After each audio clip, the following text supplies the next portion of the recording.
My research, Mr. Osman, kinesis machine, my hypothesis even.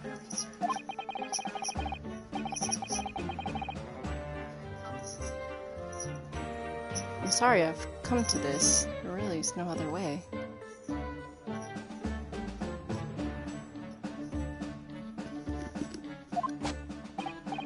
No, it's not your fault. I wanted to protect my work, but in the end, there was nothing worth protecting.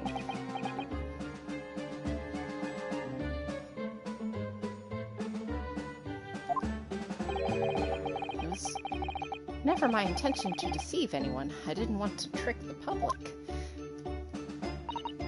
No, of course you didn't. But in court this morning, I realized something. Oh?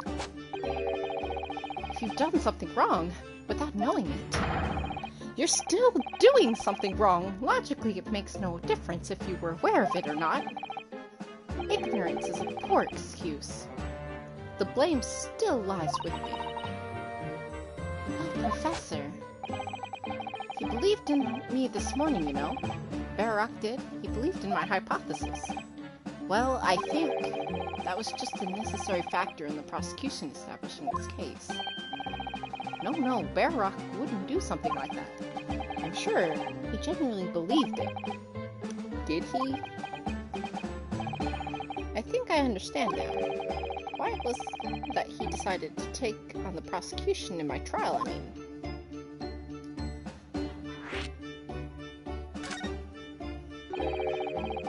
After the terrible accident happened, nobody would believe in my hypothesis anymore.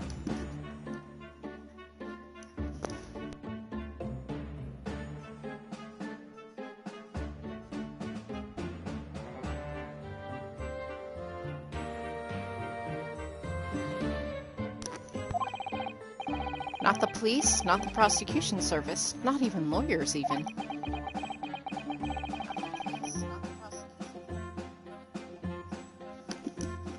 I feel like I dealt some kind of finishing blow here. So if any other prosecutor had even in the case, if it was anyone other than Barak, I'm sure the prosecution would have declared my hypothesis a complete and utter nonsense. And in that case, you would have been declared a fraud yourself, Professor. Exactly. Which would have been a fate worse than death for me. But Barak insisted that I was a proper man of science from start to finish. You think that's why he... I know him very well indeed. He's an excellent, kind-hearted soul. But that's extremely kind-hearted soul spent all money tried to paint you as a murderer, didn't he? Well, admittedly, this part of the analysis appears to have some flaws in it. And what about the whole Reaper side of things? How does that fit in with the kind-hearted soul idea?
think he set out to trick me from the very start?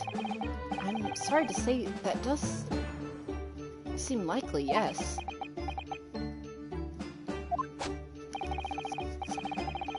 When I first met him, he introduced himself as a wealthy financer. He looked over the paper I'd written and said my work would benefit all humanity and must be pursued. He was so enthused. He was so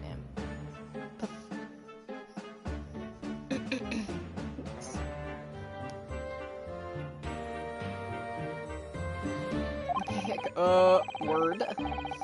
But in reality, he was the mastermind of some vast criminal network, it seems.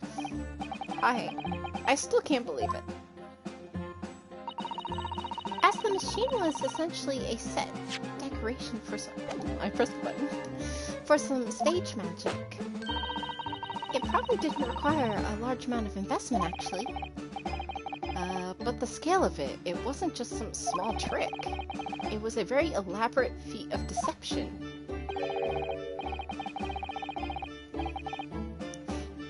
I know you can't live with the words on me. There's some words on this, like, I don't know how to... I don't know how to say these. All young scientists are full of hope, but they're, Bergion. I don't know. Ideas full of zeal. But none of us have many money. We want to do research, but we can't afford it. Many of us take on barely legal part-time work to try to earn just a few measly pennies to carry on. To go through all of it, all to be taken for a complete fool. It's too rotten to believe.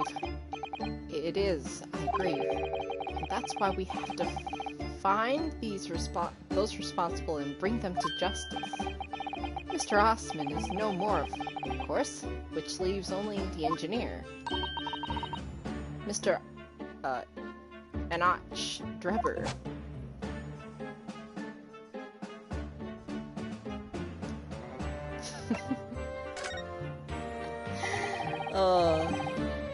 Is he an engineer or a magician or a swindler? It was about a year ago when Mr. Osman first brought Drebber to meet me at the laboratory.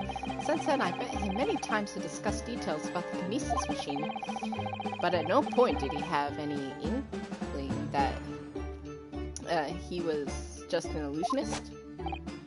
Oh, he definitely wasn't just an illusionist. What do you mean? He was a wealthy of deep scientific knowledge. There's no question that the man's a genuine scientist. It's instantly apparent in conversation. I see. But the wretched man deceived you, Professor. It's unforgivable. We must do everything we can to find him and bring him to justice. Are there no other clues you can give us on to his whereabouts? I'm sorry. We only ever discussed the Kinesis machine, nothing else. Although, just once. I did visit his workshop. What workshop? Drebber's enormous fabrication laboratory, where he constructed my great machine.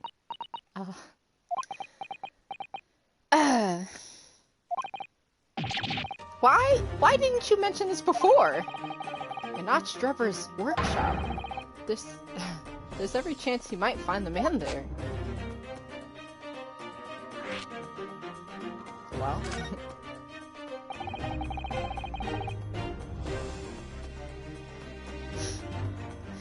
No Tinder ID.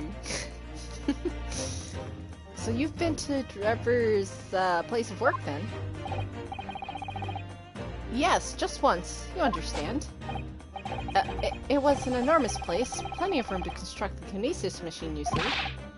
Where can we find it? We have to go there at once. There's a good chance that we'll find Drebber there. Well, yes, definitely. I'm sure. As in, I'm sure you're not going to want to hear this. But I have absolutely no idea where the workshop is at all. I'm so sorry! I was more than half expecting that. You see, I was blindfolded in the carriage the entire way there. Hello? He blindfolded you? He wasn't taking any chances then. The place was incredible. The pinnacle of modern engineering. Even the oil he used was the very best. A special French machine oil that's impossible to obtain in Britain. Ah, the indescribable scent of that imported oil. Perfumers across the world should never forget their secret formula and all that instead.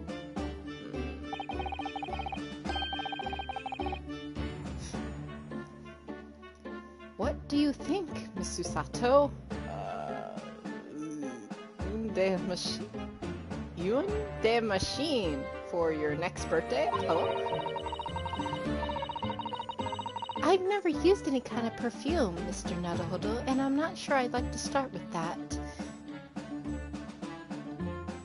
He got a badass. A little bit. I don't suppose you know even part of the workshop's address, Professor? You didn't have a business card from Mr. Drebber, for example? The man was clearly very cautious, Mr. Yes, I do! He gave me his business card once. It's right here, look. What? Let me see that!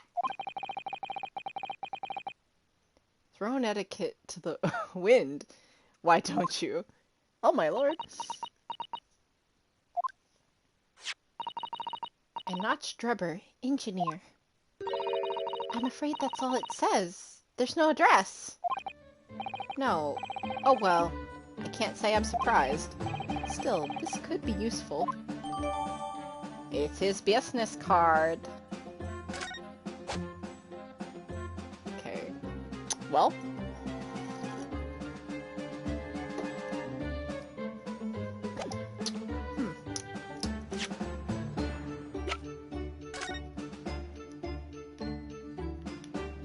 Hello, what's this?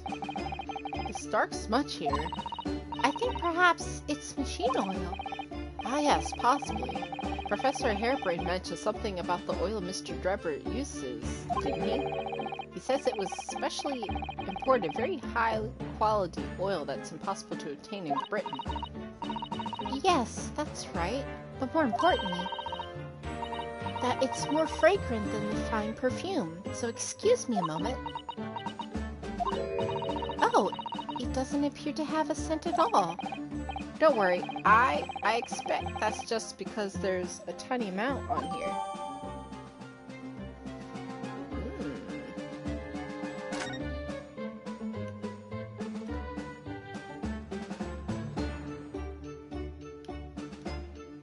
He has nice handwriting.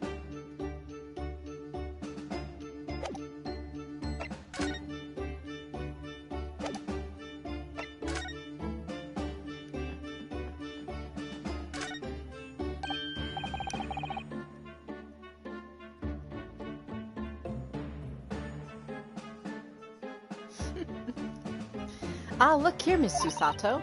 Oh yes, the wood's cracked and broken a little. I suppose it's because it fell from such a height. Yes, from the height in which the balloon was flying, down into the crystal tower below. A fall of about 30 feet, or 9 meters. Leaving the man inside tragically dead. Well, I mean, he was dead before he fell, but...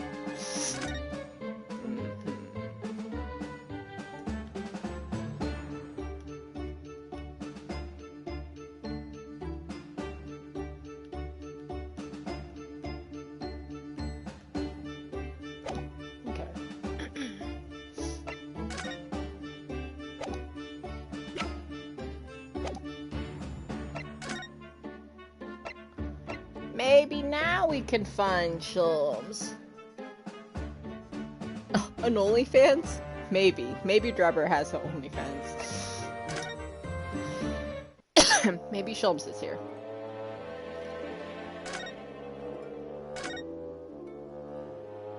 Or not. Well, it looks like he's not here.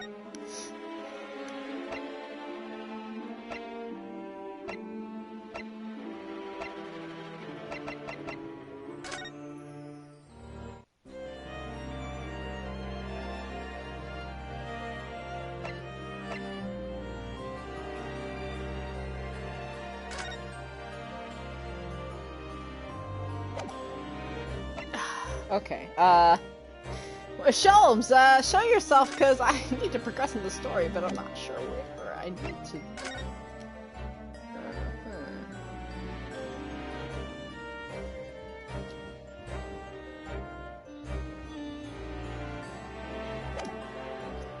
It doesn't look like I'm here. Maybe back at the suite we'll find him.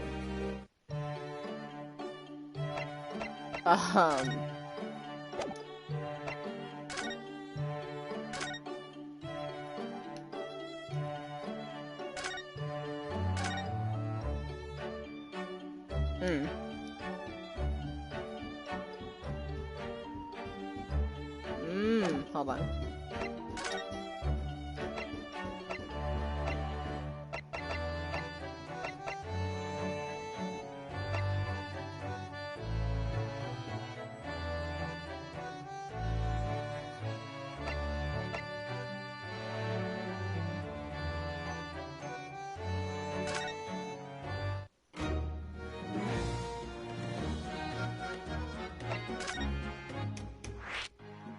Oh, it changed.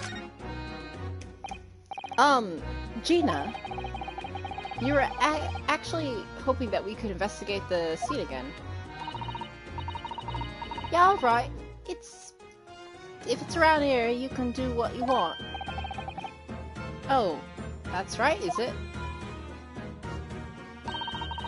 Gonna be playing with new friend here?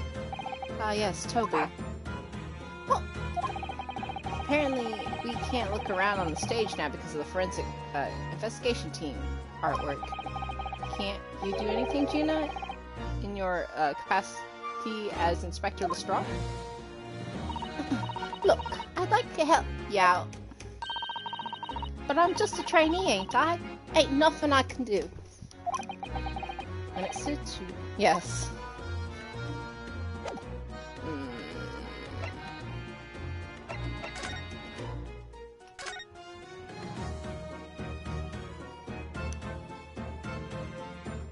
Toby! Ah, the Crystal Tower.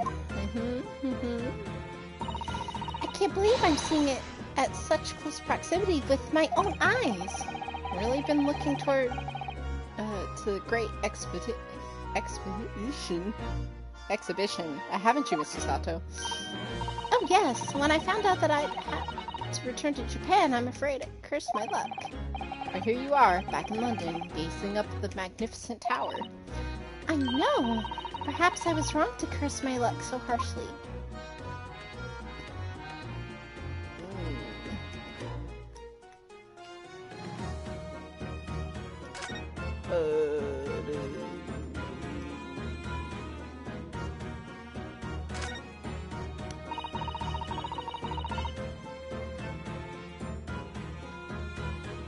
Okay. Alright, I see.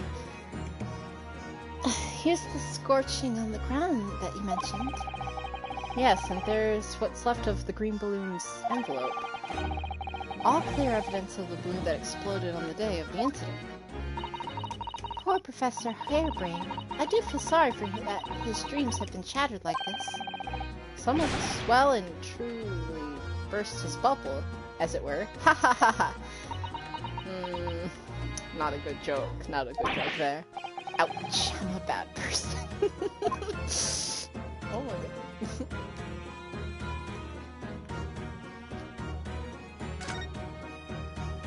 Let's see. I'm just gonna examine Susato's here with me now.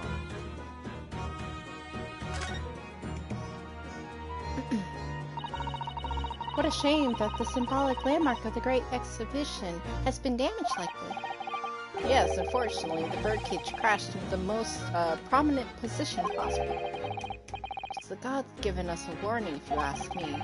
Man must travel under its own steam and not cut corners with instantaneous kinesis. But imagine what might have happened if the birdcage had landed in a slightly different location. The death toll could have been far worse. So I think perhaps it was a blessing in disguise. Well, the gods are benevolent. Obviously, I did say it was just a warning. Man must travel using its own steamer. Next time, bird cages will rain down on all of you. Your faith is much stronger than I'd realized. Well, how do you think I passed the entrance exam for Yume University? It wasn't my studying alone. Interesting.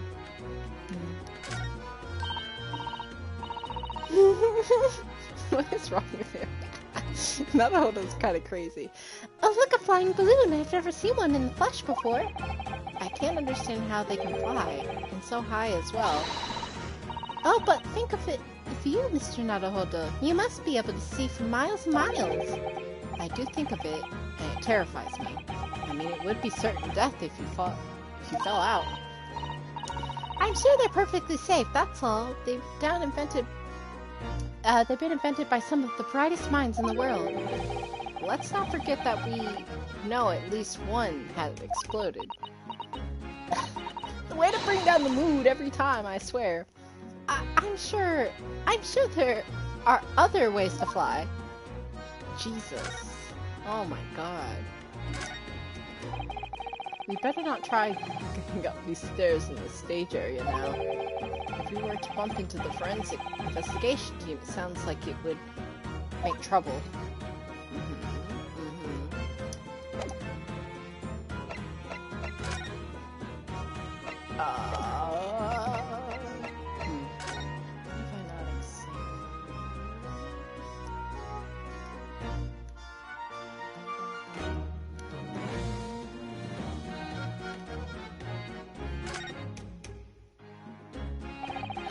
The stage up there is where the experiment was set up. It's high, isn't it?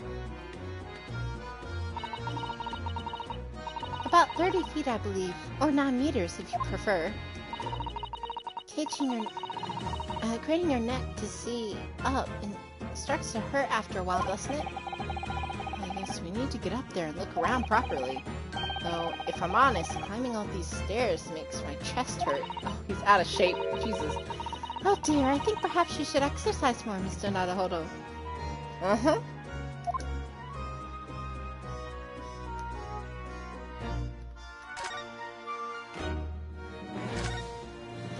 Do I have anything?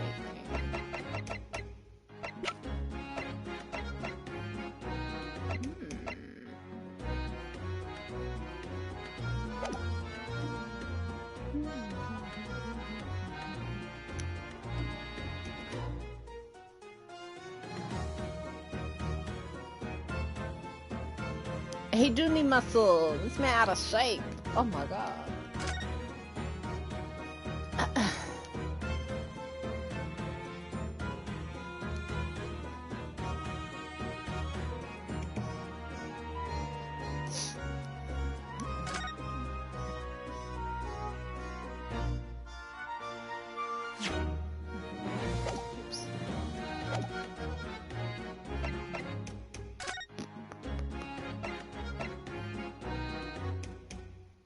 Oh, there is something I do need to ask, huh?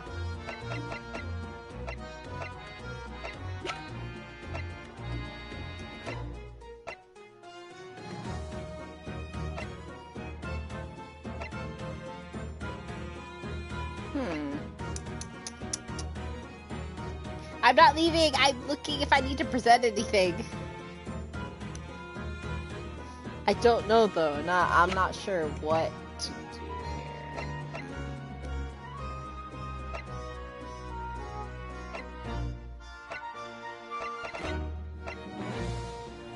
here. Eyes emojis. Don't help me.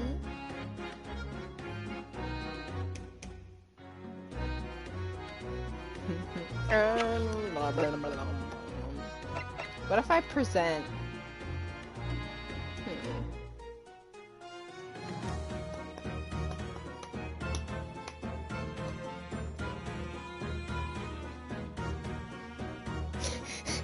Yeah, throw things at her. Oh, I hit the robot. Gina, would you take a look at... Oh, where did it go? Looking for this, Otto? When did she do that? I wonder if you've got anything else to show me, eh? What should it reckon? Give that back first, please. She took it! About this, Gina. Yeah, I'm still learning some letters at the moment.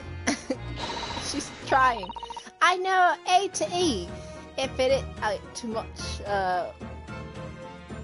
bleeding trouble, she's trying her best. She stole the whole cage, yeah.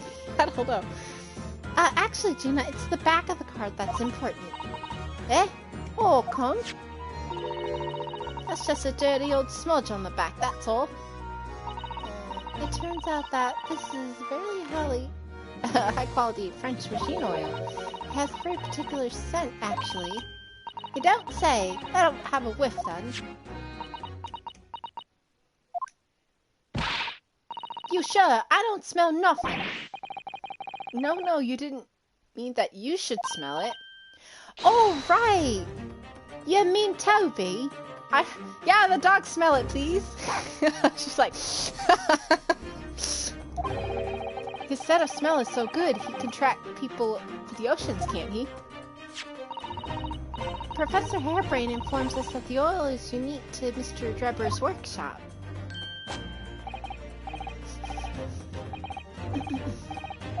Sniff it, Toby! I think he's picking up a scent. So you mean if you follows the scent or this oil, Toby can find us to the Doggy Cove's workshop? Oops! That's right, that's exactly what we were hoping. Alright then, we'll give it a go. I'll just borrow that. But wait, when did you... Want a pickpocket? If I can lead anyone to that Drebber's workshop, it'll be the boss's boss before next week. Oh yes, Gina. I'm sure you'll be promoted. Poor Gregson. Ollie. Stop. Right then, Aldo. Leave it to me. Sorry. We're gonna go get going after the Doggy Engineer Cove right this minute. Oh, but hang on. Someone's supposing to be guard duty it all the time. I'm afraid we can't help. We need to go on our investigation as well, Gina. Oh, right. Oh, well, never mind. It ain't gonna be me who's got it in the neck. It'll be the boss. Poor Gregson. Again. Ready, Toby? Get the oil scent, have it, yeah? Come on then, boy. See you later. Oh. I do hope the scent of that oil leads them to the swindler's workshop. Yes, I hope so too. Ideally before the dog swims across the channel to France. Oh my god. Well, I think we've done all of the investigation we can here for now. If we can just determine the whereabouts of Mr. Drebber. I'm sure Gina and little Toby won't let us down. Yeah. Now then, do you think we ought to try to speak to Mr. Sholmes at this point? We have things to discuss and I'm dying to meet him after all these months. Yes, it's quite possible he might know something useful, you're right. We'll have to find him at the Madame Soup Spells. He's supposed to be working there as a temporary waxworks exhibit. Yes! Iris told me all about his latest unusual venture. Well, there we go. We've unlocked the prompt.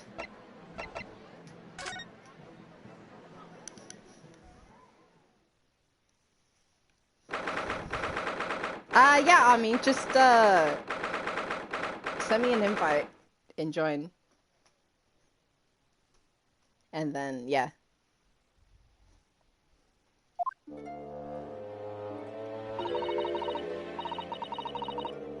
Here we are again at the House of Horrors. I'm afraid I haven't got used to this place yet. I'd still like to turn on my heels and go straight home, via the confectionery, of course. Susato-san really is after something sweet today, isn't she? What's the matter? Look, Mr. Naruhodo, look at the waxwork. I'm quite sure it wasn't there before. It looks exactly like Mr. Sholmes down to the very last detail.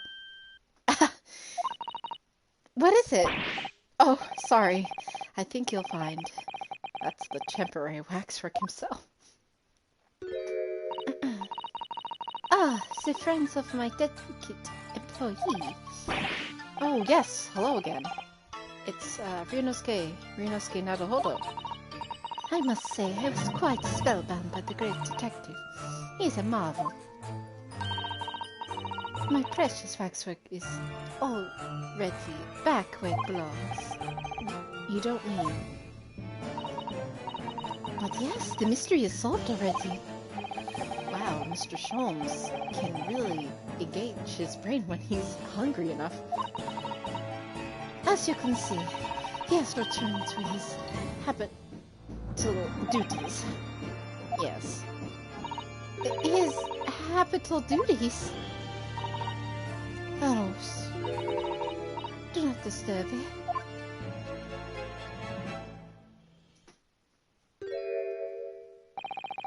Poor Susato-san. She looks very perplexed.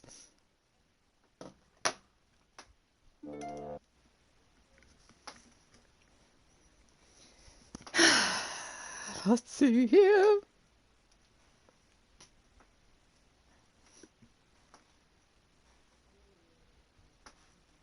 Ayo, what's poppin'?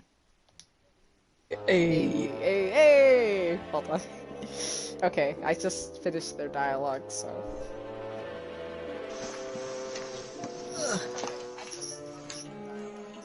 Oops. I was making sure I could hear you in the chat. No, you're good.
We really do need to speak with Mr. Sholmes, and I am longing to say hello again.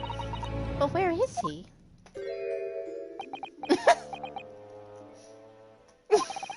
Oh my god.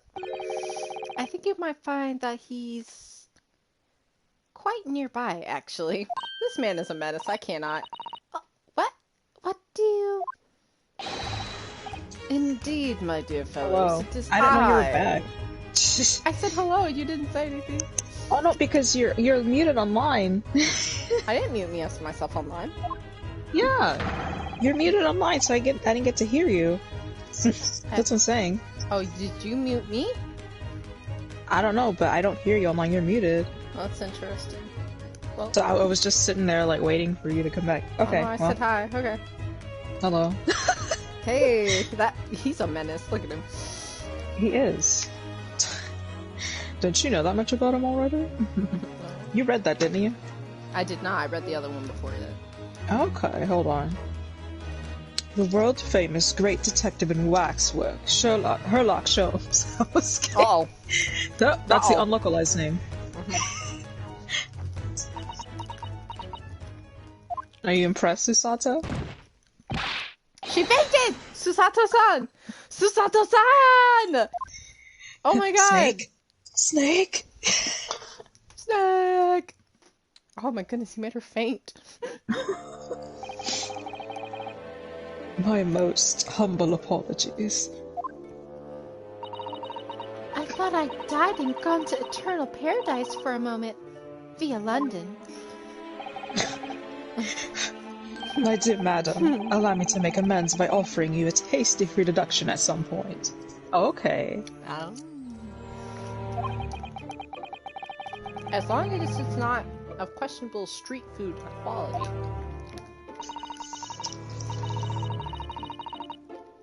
I don't understand. Why are you working as a waxwork here, Mr. Sholmes? Poor. I think Madame Tuspel's is hot. Just one of few reasons why he's doing this. Merely a secret identity, you understand, though the case is largely solved now. Largely solved?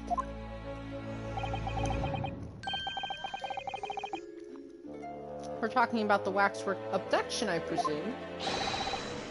Indeed we are, my good fellow. As I predicted, it was as easy as proverbial pie.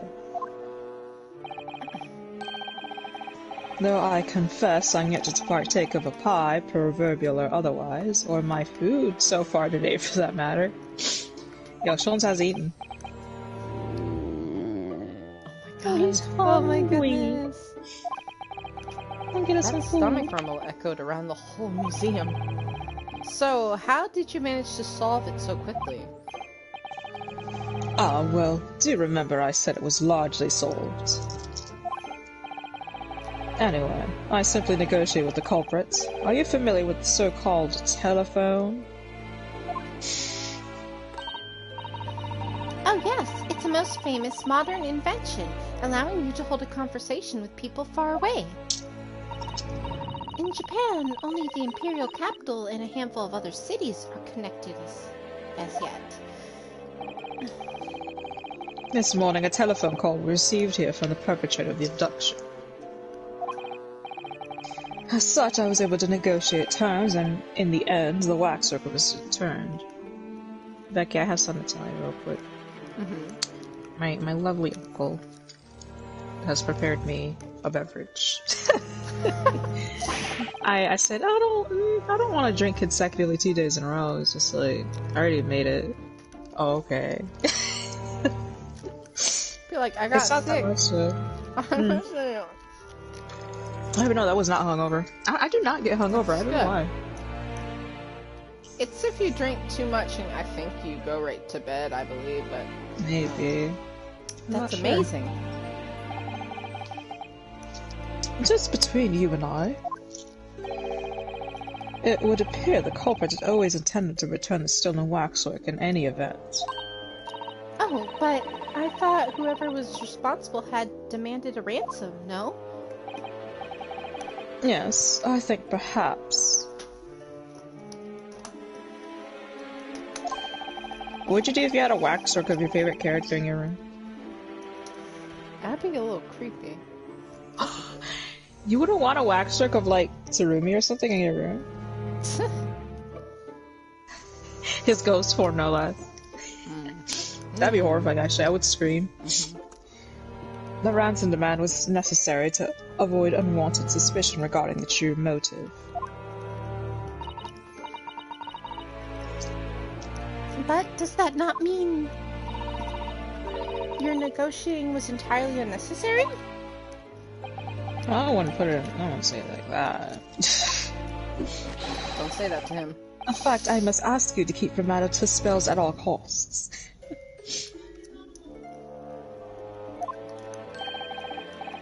A hungry young Iris awaits my return to Baker Street after all.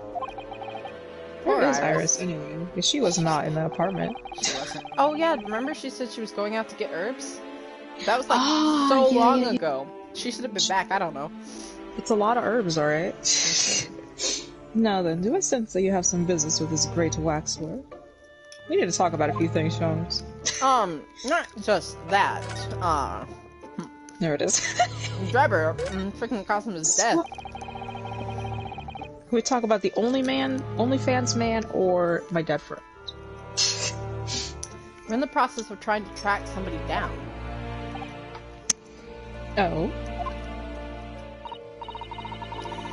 Yes, a man the name by Enoch Drebber. I thought it was Enoch. I don't know. I just said how I think. Enoch. Enoch? Enoch? What is it? How do you say it? I'm gonna Google it right now. Enoch? Watch it be like Enoch. Enoch Drebber. Enoch. Enoch. Enoch. I was saying it right. Enoch. Not Enoch. you? I said Enoch. You said Enoch. I said Enoch. Becky, he's Methuselah's father, okay? Have some respect. I was saying Enoch. Did you? But then you started saying No, Enoch. I didn't. No, I did not. I said that when we were trying to pronounce it correctly and see how it sounded just now. Oh, I thought you meant like always. Like, no, you were saying this. Yeah. Enoch. Enoch. My bad. See, I was wrong. Enoch. Enoch. Okay. Enoch. Gotcha. Enoch. Yeah. He's the swindler who... He's the swindler who did Professor Hairbrain and the engineer who built the kinesis machine. A swindler and an engineer. Quite the modern man. He also seems to be a conjurer of sorts, too, with considerably knowledge of stage magic. He's really need to locate him before the trial resumes tomorrow morning. Just think about corn. We have a few clues to go on. That's the trouble. Do you have any good ideas? I have no data yet. It is a capital mistake to have good ideas before one has data. Look who's talking. Okay. If I knew something of the man's appearance, at least I may be in better position to help. We have a picture and his business card. Yes, Drebber's appearance. Unfortunate for you, Ever. Presently, I have little to occupy myself and little to fill my stomach. Why don't you eat one of the waxworks, huh? As soon as you find any clue, no matter how small, I should gladly give you my thoughts on it. Okay, I guess I'll present picture.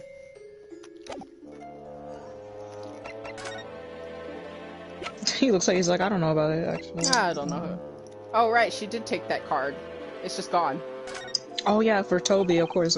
She took the whole cage out of my pocket, apparently. He's give that back, my cage? I was like, this thing is huge. How do we have it? Mr. Schultz, like, would you heaving cast it your around eyes over the photographic print? Is that Mr. Enoch Drebber? Mm-hmm. There we go. The face of the engineer we seek. Well, all Englishmen make broadly the same, of course. Okay. So, looking at the photograph, well, do you particularly instruct? Are you... this picture, man. Like, oh, are you alright, Mr. Sholmes? A little taken aback, Enoch looking a little bad, you know? A little baddie? Uh-oh. Oh, yes, forgive me. Very interesting, this. Very interesting indeed. Okay. What's wrong, Mr. Sholmes? You've turned quite pale all of a sudden. Like always. And he did. Oh, okay. Are you kidding me? Hold on.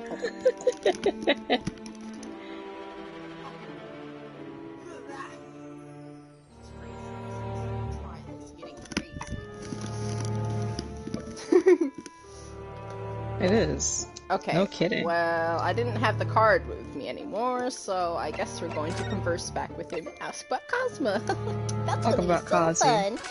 fun. Why did you lie? Mr. Sholmes, did you lie to us?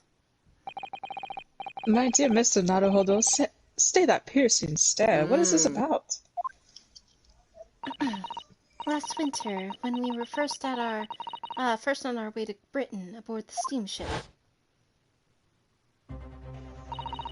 Look at Your him. words were very clear. So then, let us unravel the mystery. I want to read this, I guess, because she was, like, reminiscing on it. So then, let us unravel this mystery and discover what events led to this curious murder. You told us that it was murder, and you examined Kazuma-sama's body.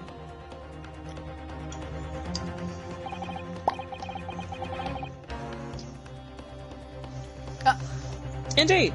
And wherein lies the problem? Okay. We met him earlier today. The victim, Kazuma Asogi. Sholmes is gonna be like, I never said he was dead. You're quite sure? He was wearing some sort of mask and was apparently suffering from amnesia. But yes, I'm quite sure it was Kazuma-sama.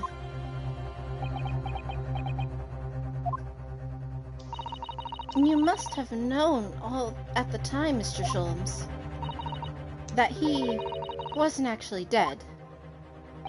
All I'm gonna say is Susato was there. She could have easily been like, maybe we should check if he's actually dead, but she didn't. She just took Sholmes at face value. No, I can only assume I was swept up in the murderous atmosphere at the moment. Are you kidding me? The fellow wasn't dead at all. Priceless. I don't suppose that performance would pass muster, would it, Mr. Naruhodo? I can believe that the crewman present at the time made a mistake, but not you, Mr. Sholmes. Got serious again. I will now tell you something of the first importance, my dear fellow. Great detectives are wont to lie. It will serve you well to remember that. Okay. Please, Mr. Sholmes.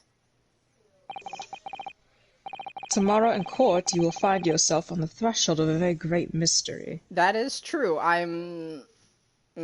What is going on? For now, I'm afraid that's all I can say. You.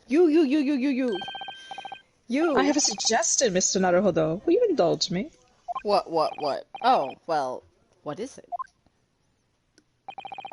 As I explained to you when you arrived, the missing waxwork has been returned. Let's just forget about Cosmo for a second. And I personally even installed it in the exhibit from which it was taken. Behind those thick curtains. My bad. Oh yes, the professor exhibit, isn't it? Would you like to see it? For a mere 5 shillings. Get out of my way! Get! You cannot do this to me right now. I just asked you a serious question. You over here for fishing. You want to see it for $5? Yeah. One time only price. What? The opportunity won't come again, I might add. Would you like to see the fruits of my labor? Oh, well, Your baby? We do have a rather pressing investigation to carry out. Perhaps we could postpone? The price is a very reasonable 5 shillings. I think you'll find it's well worth it. Who's paying? Susato, you got this? Are you being quite serious, Mr. Sholmes? Surely you need only look at my expression to ascertain if this is seriousness or silliness. Well, I can never tell with you. That's the point. Very well. It couldn't hurt. Here's your 5 shillings. Susato Thank you, did pay. Susato. Thank you, Susato. Gratefully received. Jones is gonna buy himself a quick lunch later. So, the special exhibit awaits behind the curtain. I invite you to peruse it at your leisure. Okay. Bye. Well. Back to work, I see. Well, the money's been spent, so let's go and see the special exhibit. Well. Through those heavy curtains at last. What got stolen? You're asking what got stolen? 5 shillings we had to pay. It doesn't quite seem quite right somehow that Mr. Sholmes slipped the money into his own pocket, does it? He's hungry. No. Ah, we could ask Gina to retrieve it for us using her special skills. Pickpocketing police officers and diddling detectives. Is this what making Britain great?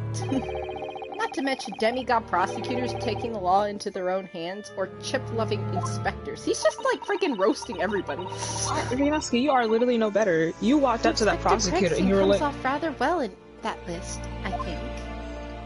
Okay. Rinosuke acts like he's better. He literally walked up to a man with obvious trauma and was just like, "Can you tell me about your deceased brother?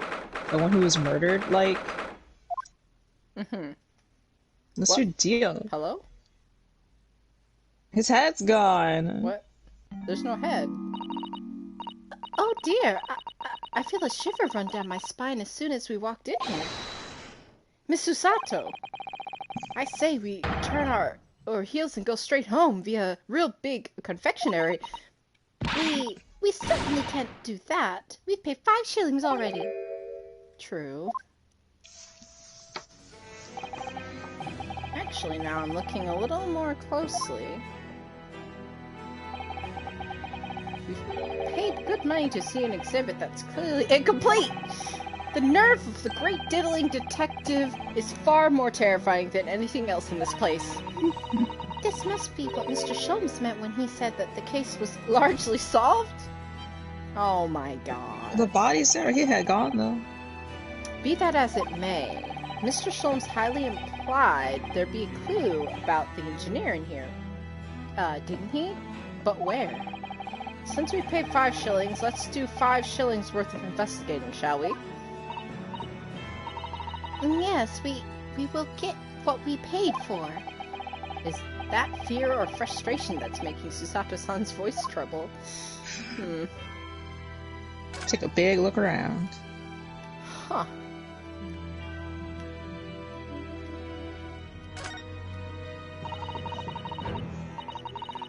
This part of the exhibit is just as disturbing as the rest. It looks so real.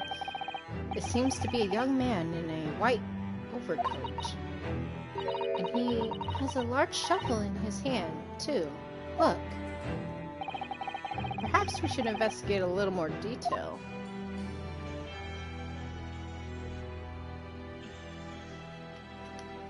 Whoa, whoa. Nice back, buddy. The music here, hello? What is this music? I love it. What's this here? I don't remember which song this is. Well, this would appear to be a lens in the middle, so I believe it's probably a camera. A camera, but it's so small. Ah, yes, yeah, that song's really good. Technology is incredible, isn't it? I mean, what about Mr. Sholmes' skin prints? I think perhaps we should treat Mr. Sholmes' inventions as exceptions to the rule. But anyway, why would the man be in a graveyard at night with a camera? I wonder. Perhaps he was trying to capture the moment a dead body came back as a ghost on film? We'll just borrow this for a little while, I think. Yeah, we're just taking stuff off the exhibit. Really, just steal stuff out of the exhibit, why don't you? Jesus. By looking at the photographic plate inside the camera, we can see what picture was taken. It's a photographic plate. It's a piece of glass coated in a special emulsion that reacts to the light coming in through the lens. If we open the cover of the back of the camera, we should find it. Let's have a look. We should... you should see yourself, Susato-san. Your eyes are shining. You really do like machinery, don't you? I guess we're gonna have to open it. I guess that's all we were really looking on the body, huh? Oh, it's music. Oh my god. Can't you look at his face? Not his face, like his lantern. Yeah, I will. Surprised said it's just disturbing as the rest. It looks so real. Seems to be a young man in a white overcoat. Yeah. Oh, they read that one. Shovel in hand too. Okay. Oh wait, you gotta look at the shovel, by the way.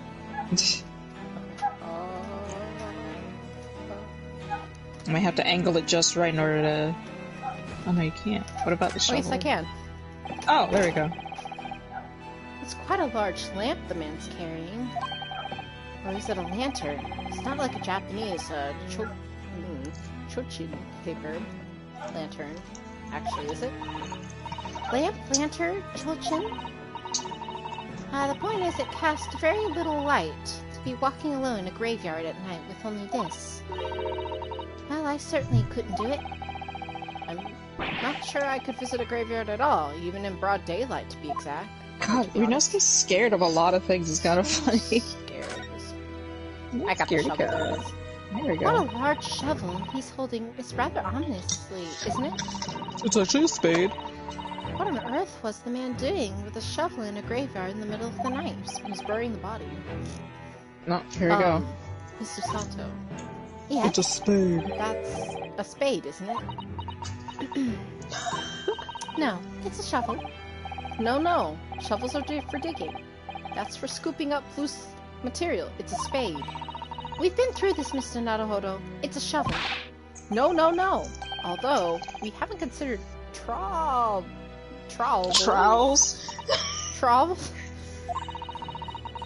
We're allowing ourselves to be distracted, I feel. Perhaps we should concentrate on what the man was doing with the implement. So we're going to bury the hatchet. You're right, though. What was this man doing in the graveyard in the first place? That's the real question. Huh.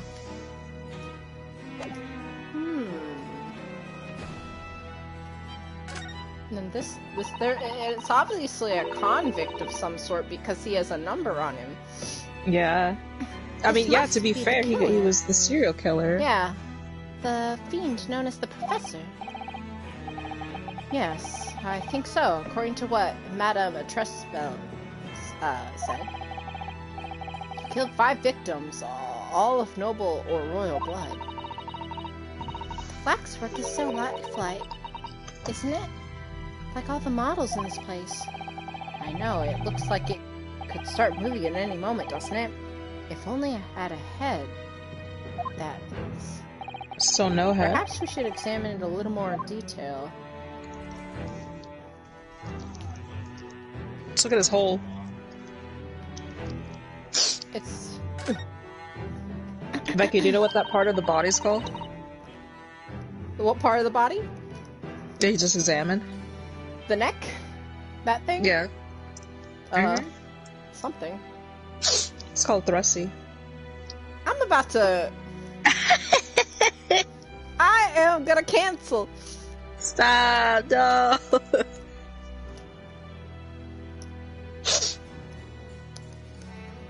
I'm just gonna cancel you. No! So this is the condemned man. Making the tweet as we speak. Mm-hmm.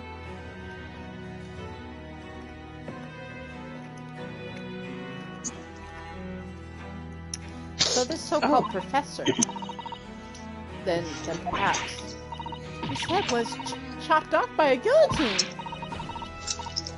But unable to find a piece, he emerged from his grave as a headless ghost. Do we have to entertain such terrifying ideas, Mr. Sato? Anyway, I'm sure the model had a head once. Your camera's off. There's a metal fitting for it. I see. Hold on. I had to find it.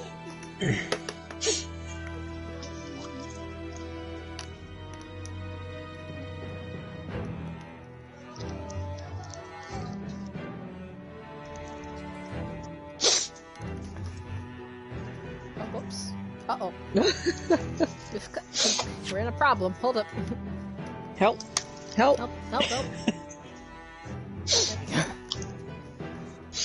Anyway, I'm sure the model had a head once. There's a metal fitting for it, see? Then perhaps Mr. Sholmes absent-mindedly forgot to reattach it? That's an extremely absent-minded detective you're describing, isn't it? Or perhaps the thief absent-mindedly forgot to include the head when he or she returned it to the museum. Is that And so? that would be an extremely absent-minded thief. Could there have been some reason why only the head wasn't returned? It's to protect the identity of the person, eh? Don't know who this is. I don't know inmate 139. Oh, you don't? I do. Yes, I know. I didn't mean it that whatever the way. I reason. was making a joke. Mm-hmm. It means It means we don't know what the face of the infamous professor looked like, do we? Oh. There's something caught just inside the convict's jacket here. Oh yeah, let's see. What is that? Oh! Wait a minute. Wait a minute! What's going on, Who huh? are you? That's the glass thinking from about? That's the glass from the Crystal Tower. What's it doing in there? What? It looks like a body was used for Huh. Scratches piece chin of broken inquisitively. glass. And quite a big piece, too. It's very thick, isn't it? Almost 5 times thicker than any normal window glazing, I'd say. Where could this thick piece of glass have come from, I wonder? I suppose it must have been made thick to increase its strength. But why? Well, perhaps because the glass has a particularly wide area, such as in a big building, for example. Ah, well, we've seen a large glass building recently, haven't we? And some of the glass was broken, too. You don't mean... Exactly. The Crystal Tower at the Great Exhibition.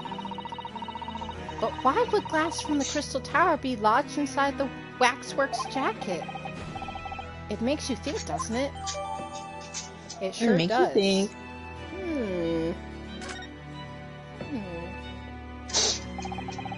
Earlier in the court, we established that the kinesis experiment was a trick. And now we discovered this fragment of glass here in this waxwork. Is it just a coincidence? I don't know. I think the body was used here. Very interesting little theory there, huh?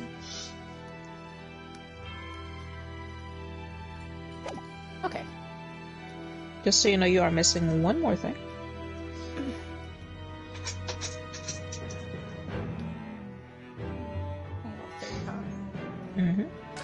We never looked at this man's face. I don't think we can look up, though, I wonder. Just gotta give it a shot. Shoot your shot, my dude. I shall. You just gotta angle the camera. Got it.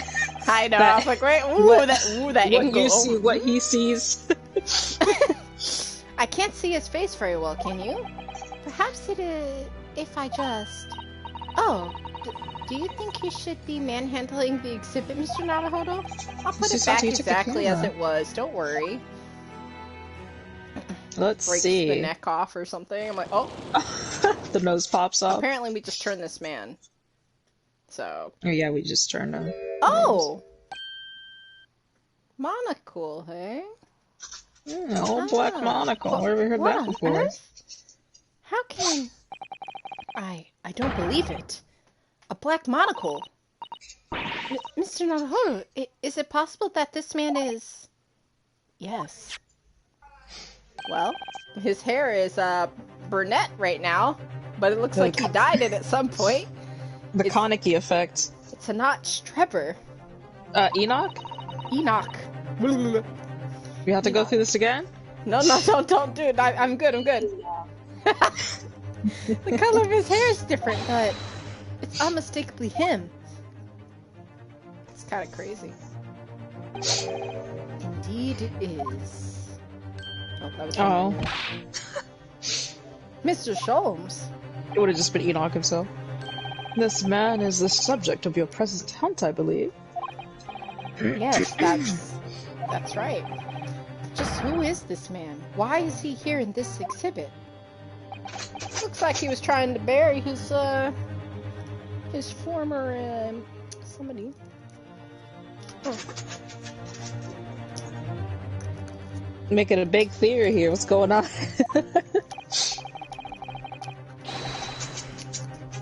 Maybe he's trying to bury a dead body and he wasn't dead, in fact. And why does a convict behind him have no head? The head was missing when the model was returned by the thief who stole it. What a surprise. So then, the case isn't yet solved, is it? That's why I said largely solved. Did I not say so myself? Largely solved with my words, I believe. But I must locate the missing head. Tout de suite, as Madame would say, or I'll be in grave trouble. A very hungry Iris awaits my return to Baker Street, preferably with rations. So frustrated. Ah! Do you know, though, something about this room is strange? Strange? What do you mean? Well, the displays in the House of Horrors are supposed to depict real events, are they not? Indeed they are, Mr. Sato. Do go on. What's your theory, Mr. Sato? Let me know. It's just... I've never seen this happen before. And as terrifying as they are, the scene in the other exhibits are believable. But this one...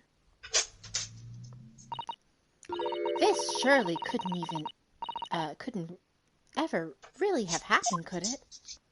That's a mystery. We need to solve. It is a mystery. I think it's time I educated you a little. Oh. Are we doing a little deduction work?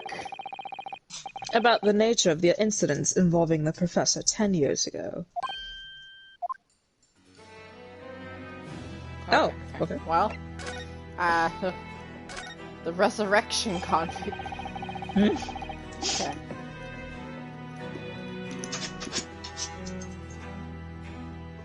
Oh, I thought this was a Ryunosuke. I believe I told you a little about the professor yesterday, did I not? It took the lives of 5 victims, everyone being either a member of the aristocracy or royalty. Rip. Yeah. Rip those 5 people. Rip to Clint. Sorry, Clint. See. Goodbye, Clint. A lot of people think he was hot too. I mean, if he's part of the Van Zieks family, then yeah. All were attacked by an enormous hunting hound and had their throats ripped from their bodies. Oh my. Hold on, Nami. I'm gonna test something. Oh, okay.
gosh, an enormous hound.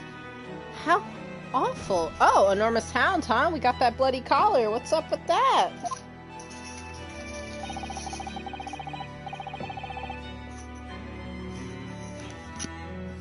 After taking the life of Ami, that's you.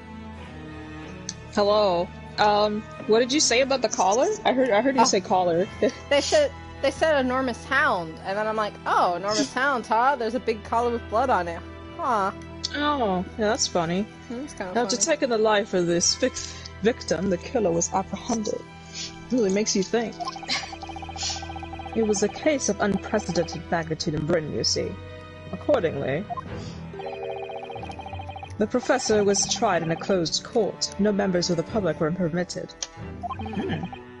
A closed court. So you mean that the professor's identity? As you've surmised, my dear fellow, his identity was never made public. Naturally, he was found guilty and was summarily sentenced to death by hanging. Oof. Sometimes you don't just automatically die while hanging either. No, like, Yeah. depending on how, if your neck doesn't snap, then you're just gonna have to choke. Yeah, so I'm saying, like, sometimes you don't snap on impact, and you sit there like, Just suffer. He was buried in a grave at Lowgate Cemetery, which adjoins the rear of the prison where he had been held. Also, look who I got. Who is that? I can't see. Actually, hard to see. Hold on. Squints. Who is that? It's, oh, I can't really. Yeah, it's him, it's he. If you know, you know. If you know, you know. If you don't, you don't. Yeah, I got him out of a little blind box. Oh, cute. My sister got a Zenitsu. Oh, Zenitsu? Giyu. There we go. Yeah, Giyu. Cute. Cute. However, that was not the end of the affair. It seems everything that's going on right now never came to an end. Whenever they go oh or ah, I'm just not gonna read it because, like... Oh, it's the same with the freaking judge who's like, I'm like... The very night he was buried, the convicted man came back to life. Oh, what did I tell you? What I say? What I Came back to life? Zambi. He clawed his way out of the ground and emerged into the moonlit graveyard. Werewolf? The exhibit here depicts that very scene as described by the sole witness to those chilling events. That sole witness being... There was a witness? You didn't even read that. The sole witness be... I went too fast. I read it in my mind, you see.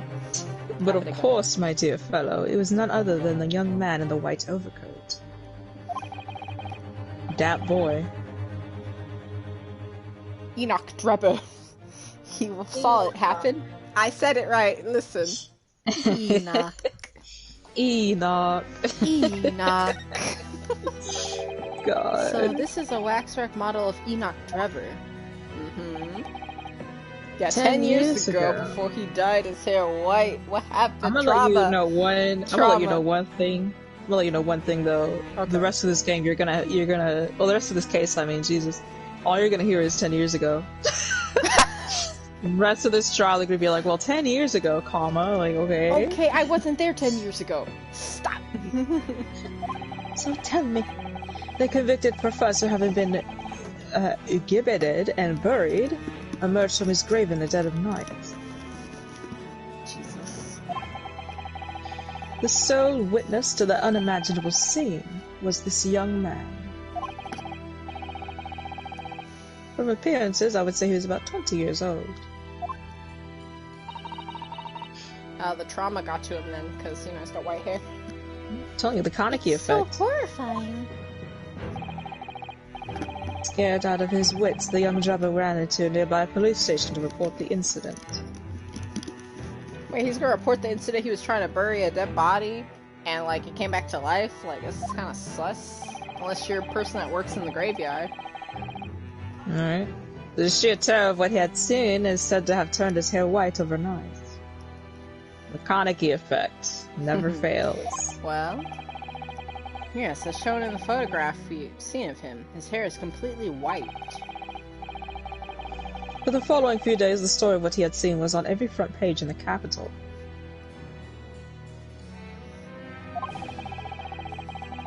The public was frantic for every last detail about the killer who'd come back to life.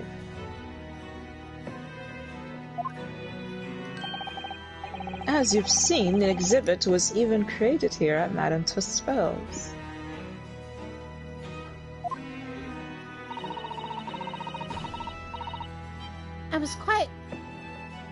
I can quite understand why the man's hair turned white, certainly. But what I don't understand is that Mr. Drebber was, what Mr. Drebber was doing in the first place. In a lonely graveyard in the middle of the night. Yes, what was he up to?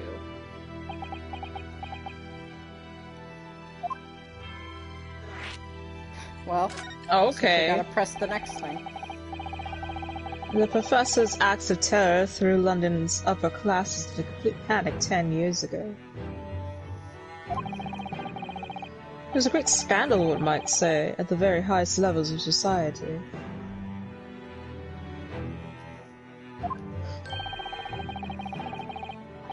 And since the killer's identity was never made public, rumors abounded. How old was Jones 10 years ago? He's 34, he was like 24. After all, no killer had ever systematically employed a dog as a weapon of murder.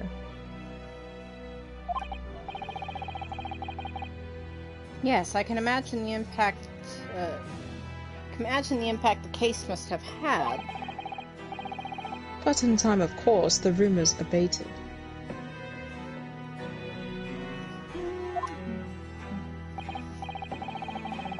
So too did the talk of the shocking witness account of the convict who came back to life. It was forgotten, dismissed as a dubious ghost story and a preposterous parlor tale. But why did people stop believing it?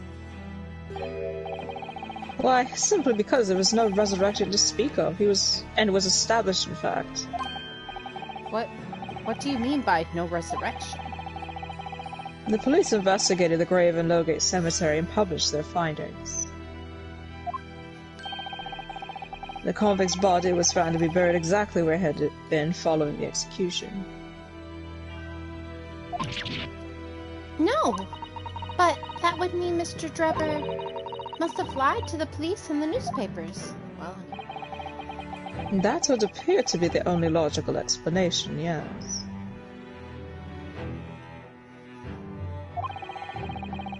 The young man subsequently vanished from society and nothing has been heard of him since. He's been up to some bad things.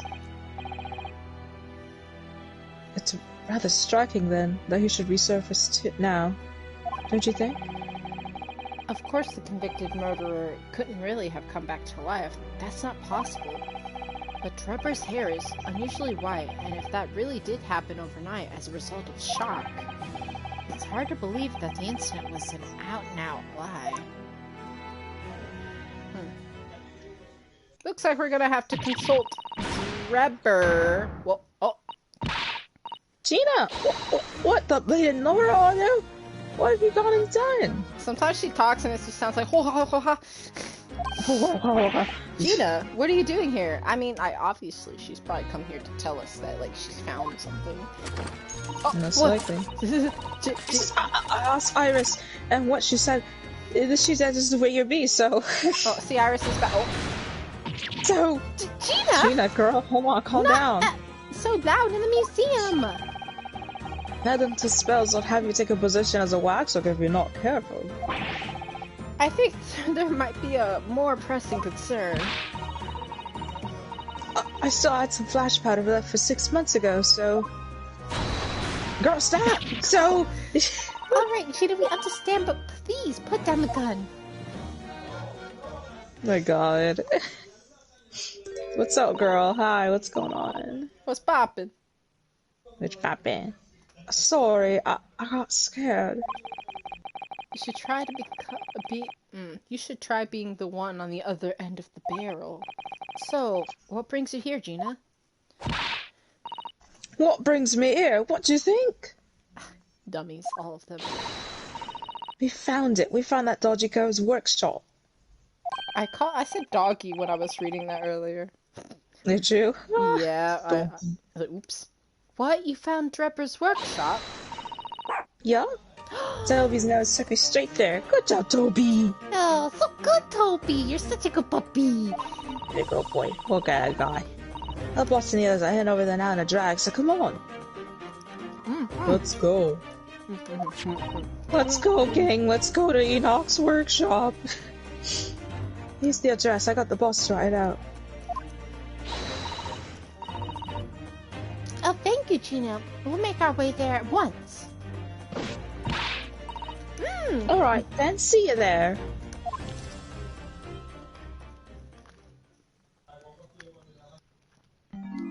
Shoals? You go. Jones was like, man, I'm not used to it. That's me. I'll just stay here, being still. What?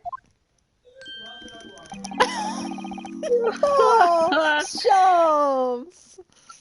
I know my place in the exhibit over there.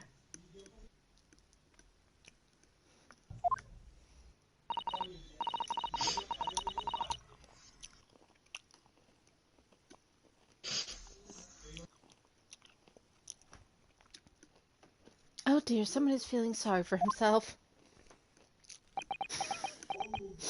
Oh my god. You can come too. Let's go, Mr. Sholmes, you're coming. The woods hearten me, I must say, but if I were to shirk my duties here...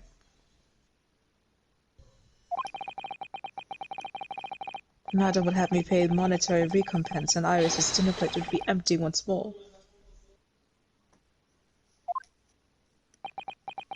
Forget that! I'll pay for everything! Fine, okay. Then there's not a moment to lose, my dear fellow. I shall hail a carriage at once. Oh, bye. No offer to share the cost for Mr. Sholmes, then. Heck no, you said you were gonna pay. I should gladly pay half, Mr. Naruhodo. Thank you, Mrs. Sato. Right, let's go. Jesus. Da da da da da da. Alright. Nice place you got here. Well, well, well. Oh, I see arrows. Oh, yeah. I see some arrows. That looks like... Oh, it's another super high voltage instantaneous Canisius machine. Imagine trying to say that while drunk yesterday, you know? I said a few times. I know. But I was entirely there, but I would say it sometimes. Indeed, it would appear so, though only a prototype, naturally. I could swear, there's some dialogue that made me laugh when I first played in the scene, and I don't remember exactly what it was, but I just know it made me laugh. I'll remember it when I see it. I just see calls and now I see it.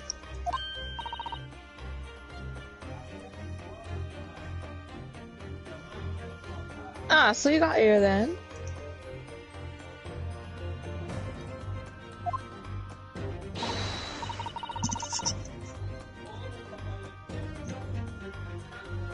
Gina, well done for finding this place. And in such little time, you've really worked miracles. It's Toby's here, who's the miracle worker. I love that sprite of him sniffing. So cute. I know, it's so cute.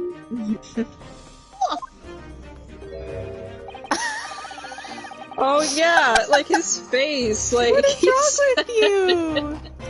That's what it was. Oh, I thought you lot would show up before long. Hello, Inspector. That's one knitted brow. What happened? He looks like he's eating a lemon, not a bag of fish and chips. Oh, I had fish and chips today. I thought of him. I was like, I'm Gregson Kin now. So, Inspector, is there any sign of Engineer? Sadly not. We didn't find a soul in here. What was with that face for a second? I assume it's because Shons is here? Oh, what a shame. Well, thank you for letting us know about this place and giving us the chance to investigate. According to what Gina tells me, we've only found that like circular you lot turned up. So thank you. Say thank you. I wouldn't want to say go to Paris with a debt of gratitude unpaid now, would I? Thank you. I almost forgot he was going to Paris. Oh, he's like, you want to snoop? You better go. You better get cracking. Oh, we'll get cracking. Lord Van Zieks and the forensic investigation team are on their way here to speak. What was that? Just wanted to change his voice up for one line. Them again. I imagine you've got the picture by now. They don't take too kindly to the lawyer types. I'm still remember we like dragged the whole cage out of the one scene when Van Zieks was literally standing there. He's kind of like side-eyeing you, Right. like, what are you doing? So then, my dear fella, let's turn this place upside down whilst we have the chance. And you, Jones. Pardon? The way his sprite is when he's like careless, like facing. Right. It's so funny to me. They take even less kindly to great detectives than they do lawyers. God. Very droll, Gregson, very droll. But you can consider me nothing more than an inconspicuous waxwork model.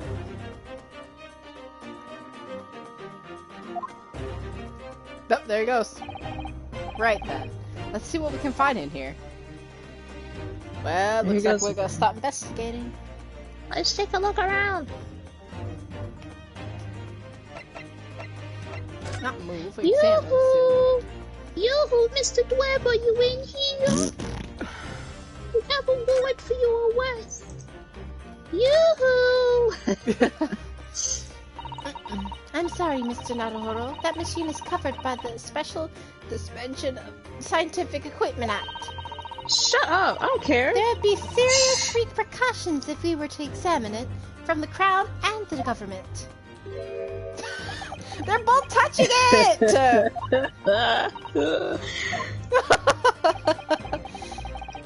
But those two don't seem to be holding back. I don't care. It's quite hollow inside, no working parts or devices of deception to be seen, my dear fellow. We're all gonna have to scatter out of here when these people come, you know that, right? Everybody? Like... Right? It's like, guys, scatter! Go, get out, go! And they like leap out of the windows. Go, go, go! No loose change, dropped from the floor, nothing. Not even a bone for Toby, my dear fella. British people are very much ruled by their own ideals, aren't they? I think that's just those two, Mrs. Sato. Oh yeah, they're very chaotic, Susato, you wouldn't They get are it. very chaotic. Wait, I'm gonna look over here at the specific arrows on the ground. This is... It's a European-style quiver of arrows. With steel bolts inside. Oh! Bolts, huh? That's, you know, exactly. Do you suppose? Crossbow foot bolts, these. And just the right size for the bow you lot turned up at the exhibition grounds. In other words... It might be just a coincidence. Yep, that's more evidence to support your theory. It all goes to show that Jabba was the one pulling the strings behind the scenes of the whole scam.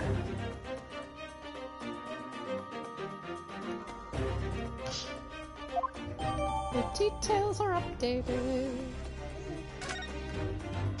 It belongs to Mr. Dweller. Okay, we can't touch this, so... Can't touch Gregson either, or... Let's touch this. It appears I to be can touch most interesting. Yes, most interesting indeed, wouldn't you say? A trophy? It's an Yeah. impressive looking back massager, that's for sure. What? Wait, what? What is wrong with you? Rianovsky, what is... Oh, are you okay? It's no doubt that if you hit your shoulders a few times with that, your aches and pains would go away. Soon go away. What? It's a Royal Society trophy for excellency in science. What's wrong with him? Even Sholmes was like completely taken aback by that. Would you like a massage? I have the screenshot it. I mean, if you want to, I'm just gonna save that. No, I'm fine, thank you. I bet if the Masked Apprentice offered, he would have said yes. I think it's becoming increasingly clear that there's much more to this Mr. Enoch. Drebber. I said it right. That a conjurer tricked. I couldn't agree more, my dear madam. And how about you, Mr. Naruhodo? Wouldn't you like to take it with you? This little back massage, sure. For your tired shoulders, of course. He's not going to let that go, is he? No, he's gonna... Nope. I wouldn't. And he shouldn't let it go. That's the dumbest thing I've ever heard you say, Naruhodo. It's curious, though, isn't it? You would expect such an important trophy to be proudly on display somewhere, not haphazardly cast aside. English gentlemen can be quite a mystery at times. Okay, young scientist. Yeah.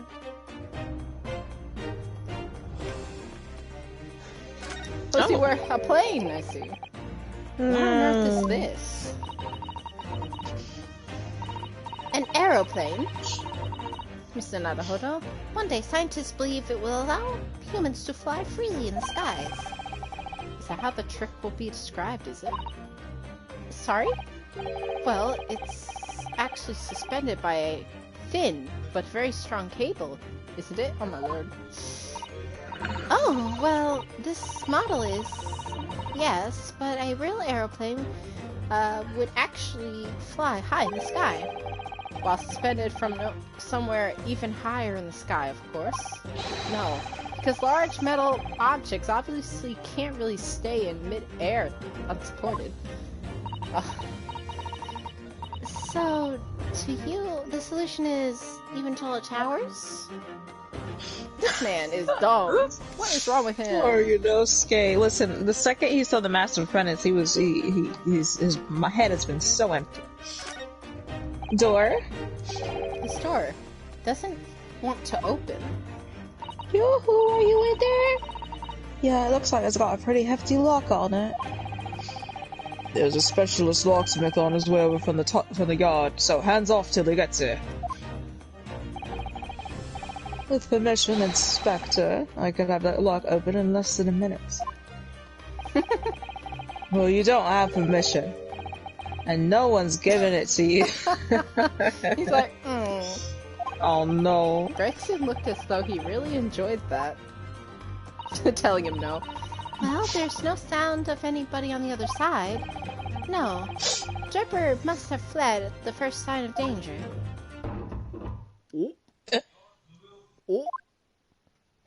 Guys, scatter! They're coming at her! Is something wrong, Mr. Sato? Yeah. I thought I heard a noise from the far side of that door. Well, China? Did you hear it too? Yeah, I heard it and all. What you fucking, Toby? Oh, baby. Woof, woof, I agree. Alright, mind the grease. Huh? What's all this noise? Is there a monster in there? Whoever's in there, open up. It's a Scotland Yard.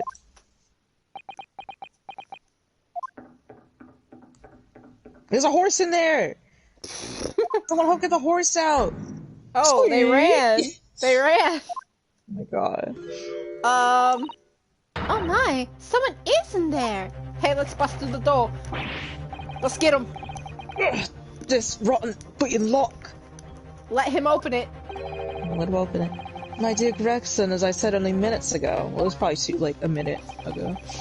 If only it were countenanced, I could unlock that door in less than a minute.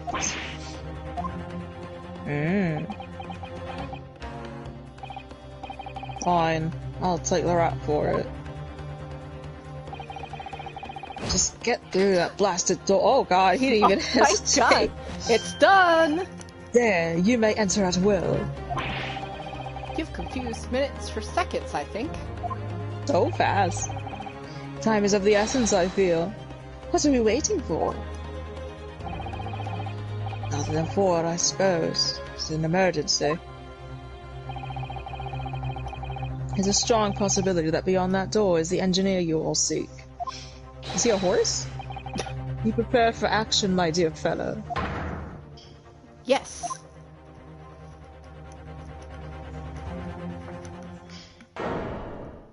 Oh. Oh dear. What's this mess? What is that, bomb? Uh-oh. Wait a minute. Guys. Dynamite! What happened in here? Guys? Why is everything upside down? Well, it looks like he was trying to blow up the evidence. Rats, ain't no one in there after all. But there must be. It was only moments ago that we heard those noises. Maybe that was the sound of Trevor running away. Clopping. To where? Yeah, clopping away. Hey, there's a green balloon in the sky. Oh, well. But there's only one door in this room. He's in the balloon. And no windows that could afford an escape route. Those skylights are too high. Oh, but what about the feet print? What's that up there? Are those footprints on the ceiling? Oh. Gregson. Not yet. Let's talk about that later. What we have here then? Jesus. Guys, so we're just gonna like... Oh. Looks like someone's trying to burn something to a hurry. Get rid of the evidence, that's for sure. Oh, that looks like a set of blueprints. To what? So that Professor Hairbrain's a bombing machine, is it? Blimey! If we had these, there'd been no need to muck about trying to investigate all that scrap metal. Well? There is something of great interest here, too. A rope. This rope was lying on the floor at the foot of that pillar. A rope? What's significant about that? Never mind. You see, but you do not observe, Mr. Naruhodo. Like, exclamation point? You must investigate the entire room thoroughly, and before the forensic investigation team arrived, too. We're just gonna not look at the bomb. So what about that bomb, huh? I'll look at that in a second. That's a real lovely model. It looks like a real flying balloon. I think that's probably laying aloft on the same principle as a full-size balloon, using gas. The green flying balloon does have the hallmarks of the amazing deception at the Great Exhibition, doesn't it? Could it be that the whole thing was planned here in this very workshop? I mean, that's what it's kind of pointing about. Right? Almost every piece of furniture is upside down. Even Mr. Sholmes' suite isn't ever in this much of a mess. You're in no position to comment on mess, Mr. Naruhodo. But I suppose it's not quite the same thing, is it? I mean, it's not messy in here per se. It's that everything is literally upside down. Let's look right side up. But why? It's obvious, don't you think? There's a vault over here. It's a very large safe. Don't suppose even Mr. Sholmes could open that lock. Though if you were a thief, you could just steal the entire thing, I suppose. That thing is heavy. Gina would, though. She would take it. Gina would just toss in her pocket, apparently. It's bolted to the floor, never mind. Oh. It's bolted to the floor to prevent exactly that sort of, underhand trick, Mr. Naruhodo. Well then, you could just steal the floor as well. I suppose. Just like in Detroit where they stole the entire porch. Oh my god. Yeah, shit Detroit. I'm sorry, but you really aren't making any sense at all. He's been doing that for Anyways, hours. I think we can agree that whatever is inside must be very important. Well, Alright. Literally, the bed is upside down. Right? Everything I is. think we've literally looked at everything besides the bomb. Oh wait, no footprints. There's no denying that it's here. They're footprints. yes, it would appear so. And I simply can't imagine how they came to be there. Isn't there a Susato shoot-up or something? Like a Susato takedown, I mean? Chisato's up B. I'm no Wonder Woman, Mr. Naruhodo. That would make her almost superhuman, I suppose. Alright, well, I'm gonna look at this bomb. Mr. Sholmes, have you found something? Have I? Ah, Mr. Naruhodo. Yes, in point of fact, something rather fascinating. What do you make of this? Let's see. I've never seen anything like it before. It looks like a bundle of thick cigarette. Ah! Mr. Sato, what's the matter? That's a... Surely that's a time bomb, isn't it? Guys, we have to... What? Did you say? Time bomb? Sorry, but what is a time bomb exactly? You truly are one of a kind, Mr. Naruhodo. I won't take that as a compliment. You don't know nothing, do you, Otto? You don't know what it was either. You haven't gotten a clue what it is either, have you, Gina? I invite you to consult a dictionary later, Mr. Naruhodo. But this particular specimen is no time bomb, though I confess it has a very similar appearance.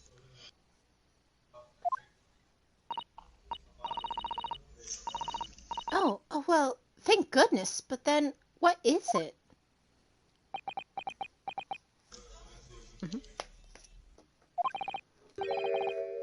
I see, so that's it. What's that? Goodness, Mr. Sholmes, have you seen to the heart of the matter? There are times when I consider my lot to be most unfair. I'm leaving my room real quick, hold on. Oh.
Okay, I'm back. I want to go get ice for drink. Ice. Amazing ice. For I'm fated to never know how it feels to flounder as you do when a puzzle presents itself.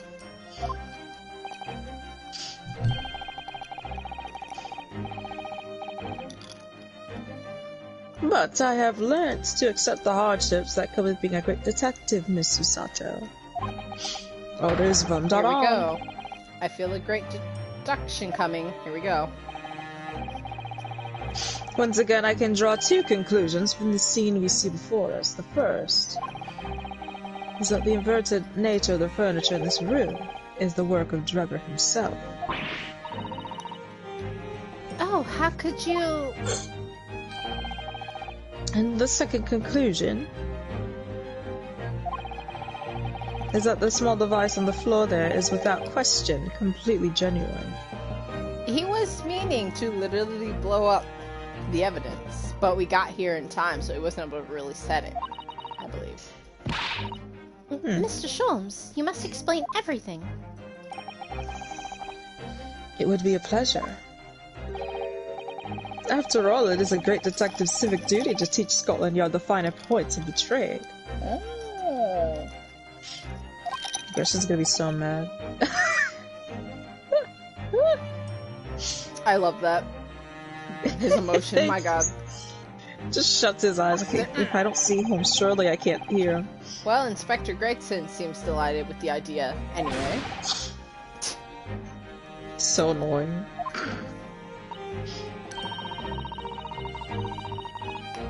Oh, you deflected the inspector's glare with such fortitude there, Mr. Sholmes. Well done.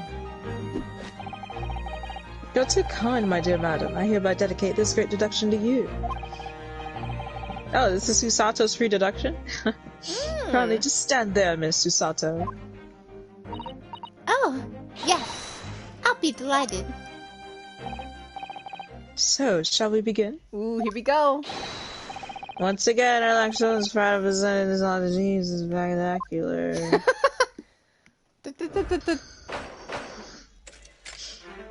Let's go. Alright, you're gonna love it.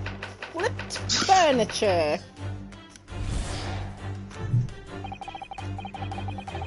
It's plain to see that this room is in complete disarray. The bed, the table, and the chairs, the lamp, everything is upside down. Almost as if every item in the room had, until recently, been happily positioned on the ceiling, before falling straight down to the floor. Everything is on... everything in the room is on the ceiling. Are you suggesting that... Oh, so such a full body view. Girl. Wait! The safe's code! Nani? Nani Indeed, correct? the key here is gravity. Whoa, this is so cool! There he goes, walking around. It would appear that technology has at last succeeded in freeing us from the great pull of the earth. Vark.tech, dude. It's happening. Well, the gravity in this room was reversed and then suddenly restored to normality. Goodness! Oh, gee. The inverted furniture clearly reveals the truth about the part gravity played in this whole business. She's like... I quite understand your skepticism, Miss Susato. I too was incredulous at first.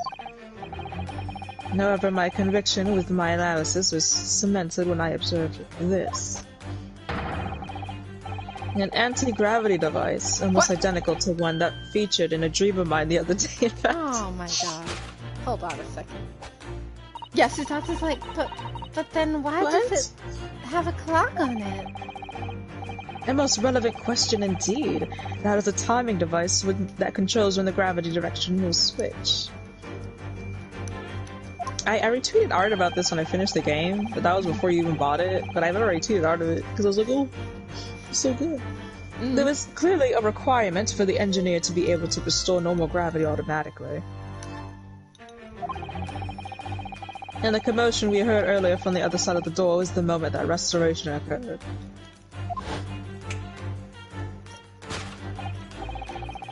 Yes, the reason why everything in here has been turned upside down is because of the anti-gravity device. So you see, we need look no further to explain the state of which we now find this room. The way she's just like kind of looking troubled. Same. What? Oh, that's... The direction in which gravity acts here is reversed by Mr. Drebber, before being restored to normality in an automatic fashion sometime later by the timer device. I have witnessed precisely the scene in a dream I once had when I fell out of bed. Oh. It makes total sense, dude. Alright. Because gravity was reversed. Okay. What's next? Huh? What else do you have to say? Okay. Missing engineer. It's not pronounced engineer. It's pronounced Enoch. Now let us consider the next conundrum. What does our engineer friends aim? Also, did you like my reply? I did like your reply. Sweet, spicy. Indubitably, the greatest clue we have to explain his actions is above our heads.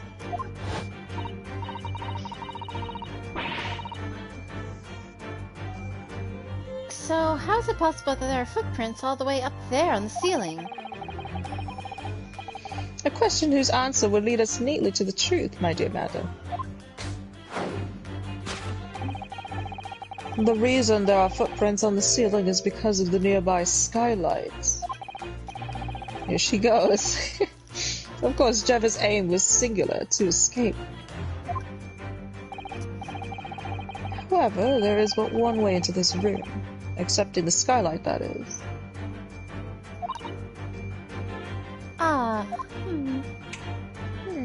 That's weird. Whoa! Whoa! Goodbye! Whoa! By averting the gravity in here, Drebber was able to fall conveniently to the ceiling and make his escape via the otherwise inaccessible skylight, leaving those footprints behind on the way. You're giving this man a lot of credit for making some kind of other device, even though he's a trickster. What do you mean? This But the completely ceiling works. in here is very high, Mr. Sholmes. If the gravity reversed so suddenly, wouldn't Mr. Drebber have fallen up the ceiling rather violently? I'm gonna find him laid out on the floor. Like, Falling up is both scientifically and philosophically a rather interesting concept, I feel. But the man was cornered with nowhere to run, so escape through the skylight was his only option. Okay, but where, Sholmes, answer me this, where are the footprints? Huh? You may recall that I found this in the room earlier, which I believe offers a solution. Oh, the rope. To reach the intended destination, what better tool than this rope? she's still just like, Does that make sense? Oopsie. But, oh! My bad, that's my Which bad. explains Not me. how Drebber was able, by anchoring one end to the wall, the man was able to lower himself safely to the ceiling. Which explains how Drebber was able to escape this room before our arrival. Okay. He reversed the pull of gravity and fled with via the skylights. And personally, I should very much like to reverse the pull of gravity again now. Just for fun. I mean, if it's possible, yes. Conclusion: escaped via the skylight. Okay. All this makes perfect sense. That was a really cool deduction, but I golly, wanna Sholmes, you are see- stupid. He has it, but he don't got it. Like, I feel that because, me too. This is the most egregious case by date. I do want to see Naruhodo, do the gravity part. I would like to see that. Where the whole gravity flips over. Ah! Yeah. So cool. Gio's just like not listening. Chisato's just like, I see. She's completely spellbound. Mr. Sholmes, there is just one thing that troubles me. I would expect nothing less. You're destined to be troubled by just one thing for the rest of your life. Okay. The thing is such a thing actually possible? An anti-gravity device, I mean? I would say that with a man's current scientific knowledge at the turn of the 20th century. It's no more possible than instantaneous kinesis. Alright. But your whole deduction hinges on it. Ah, but my dear fellow, when you have eliminated the impossible, whatever remains must be the truth. However improbable it may seem. Okay. ha. It's a marvelous line, wouldn't you agree? One of my most enduring pearls of wisdom. I had Iris come up with this exact phrasing. My original was clumsy. Oh, I bet. Yes, I have a feeling I've read it in something that Mr. Sato lent. Oh! What? Who's objecting? Is it you? Sato! Actually, there is one thing, Mr. Sholmes. Ah, the spell's broken at last. The rope you found on the floor, wasn't it? Indeed it was, in lonely coils near the wall. But if Mr. Drebber had used it to escape in the way you described, wouldn't it still be tied to the floor? Or, sorry, wall?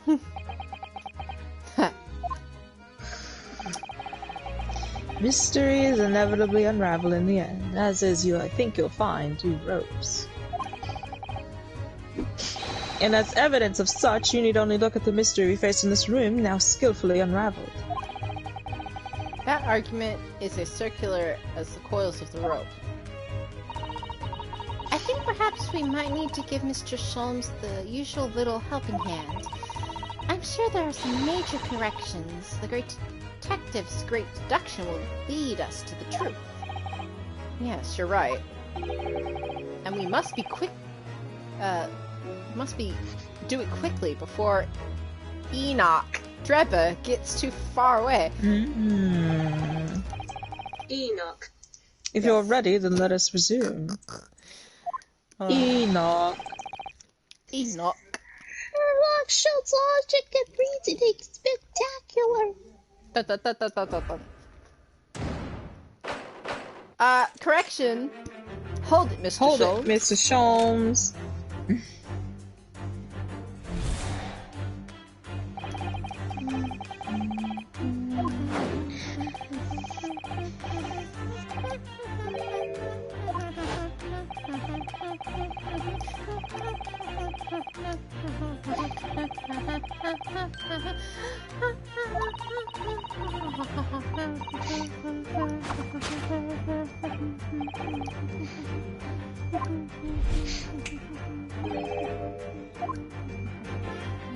There you go. Oh dang, he didn't come into the gravity part, but... Yeah, because Sato was confused at that point. She was all for it until, like, here, I think. She's like, huh. Yeah. Huh? Ooh, bizarre. Well, if they let us here, let's go walk around. Have been reversed in this very room. I find the whole idea utterly enthralling. Only Mr. Sholmes could conceive of such an explanation. But the man himself admitted that it was a specific impossibility, so... Yes, you're quite right. You must completely discount the idea of quants. Oh, that's unusually merciless of you, Miss Susato. When you have eliminated the possibilities, wherever remains must be the truth. The great detective himself said so, didn't he? While refusing the part with the dreams of anti-gravity devices. Yes, I suppose so. Well, let's see if examining this topsy-turvy scene a little more closely reveals some proof that shows exactly what the gravity in this room was or wasn't doing. Okay. Let's see. Why is there just random, like, Take flower screenshot. Upright vase. Yeah, there's like a random upright vase. Huh. Alright. Wait. All commands. Well, that will pop up. I wasn't expecting to find a pretty bunch of flowers in here, that's for sure. Ah, look at that! I know. That slender little vase looks as if it's about to topple at any moment, but the flowers are thriving. Somehow it makes you think of the fragility of life, wouldn't you say? Naruhodo. Are you okay? To be honest, Mr. Naruhodo, something else about it made a rather deeper impression on me. They just don't say anything else. Just think about it, Becky. No, I know. It's just like, it's the only thing right side up. Oh, yeah. Oh, Jesus, did I hit It's it? like No! Dang it, I hit the wrong thing! Oh my god, my cursor went off the flower! I will admit I'm drinking. Well, you have eliminated I the will admit I impossible, took a but drink. Let's feel the truth. I took a drink. My my curse is not on point. Oh my god. And eliminating the idea that gravity will reverse will be rash. Because all the upside down furniture in the room is clearly screaming at it happen. Mr. Naruto, with that answer, you haven't frightened my reasoning in any way. Oh my god. Oh, yes, that's true. As a logician, you will never surpass me.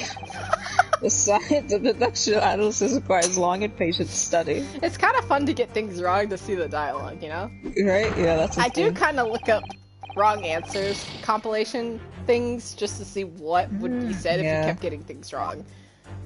Just kind of how like I did in the first case, I got everything wrong just to see actually game overing a trial was interesting. The curtains just closed, or the screen. Yeah, I had never seen it. It looked cool. Or though. I think in the Britain trials, I think the doors would just close, not a screen. Yeah. It wouldn't be traditional Japan. This is what you get for agreeing with someone.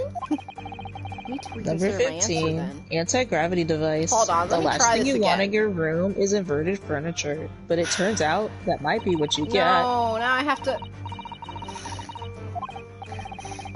But my hypothesis is wrong. The easiest way is to find the obvious. Lord, am I on it? Okay. Okay, Jesus. There we go. Let's go. There he is. Ooh, that's a good shot.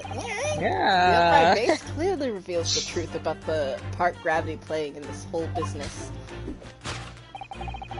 Upon my word, Mr. Naruhodo, you surpassed yourself by completely turning my argument on its head.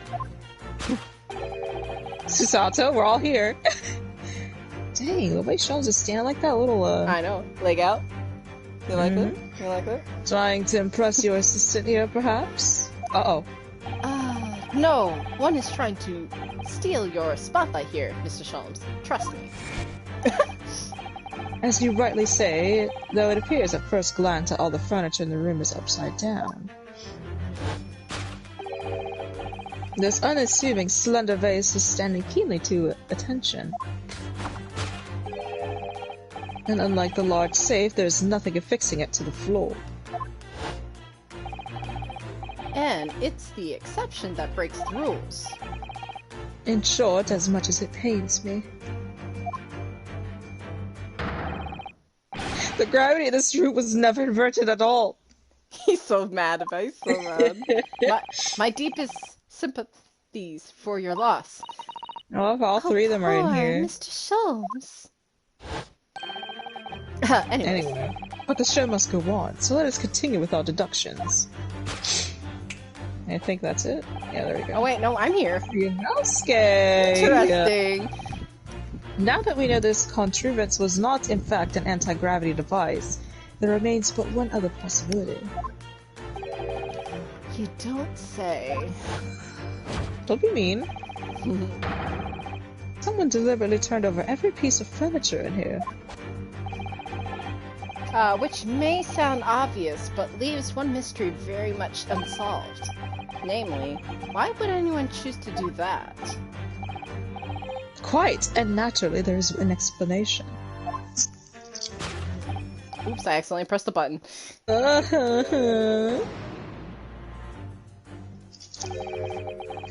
I'll be on mine. There goes Mr. Sholmes again. Something to do with it, isn't it? I'm afraid the allure of our exciting scientific explanation is too strong. Well, there's no doubt that somebody did this. Somebody turned all the furniture over. So, whoever it was must have had a reason. I'm afraid nothing comes to mind at all, though. Well, let's look around and see if an answer presents itself. Okay, what? Would they want us to find the safe's password? Or somebody else was in here helping us, I wonder. What do you mean by that? I don't know, actually. You just said words, pretty much, I think. I don't know. Look, there's something written on the upside down of his armchair. Oh yes, safe. 432582. Safe. As in safe and secure? Oh my god. You know, As in please. secure lockable box, I think. Admittedly, more likely. Well, there is a large safe bolted to the floor on the other side of the room, so yes. So you mean this number would let us open it? I wonder why it's written here, though. 4, 3. 432-582. Excuse me.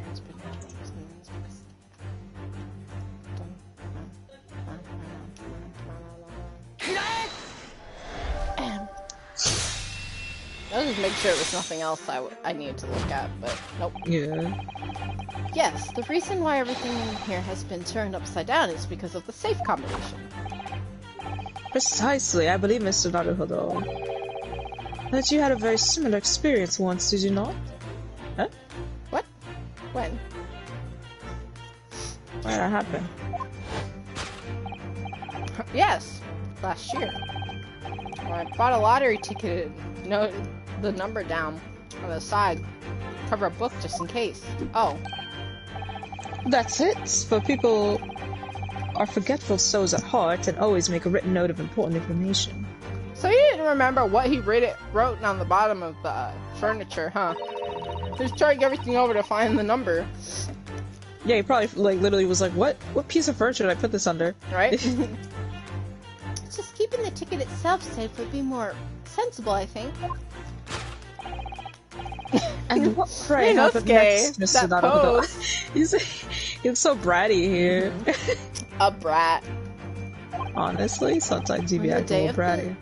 When the day of the draw come around, I'd forgotten which book I'd written the number in, and had to turn my room upside down to find it. Yep, that's what I was thinking. Mm-hmm. That's it. For people are forgetful souls at heart and always forget where they've noted things down. Oh Jesus! I accidentally. Fun, huh? I keep. No, not if you always note things in the same place. I actually won the second prize, you know. Congratulations! I actually won the second prize, you know. Just saying, you know, so before you start making fun of me... I didn't read his dialogue! Come on! Hold on, I got it. But I couldn't remember which magazine I'd slipped the ticket into, so I had to turn my room upside... God. Thank you, Mr. Naruhodo, but I believe I've proved my point now. His eyes dotting everywhere. I love him. Aww. Which is that a very similar scenario has clearly unfolded in this room.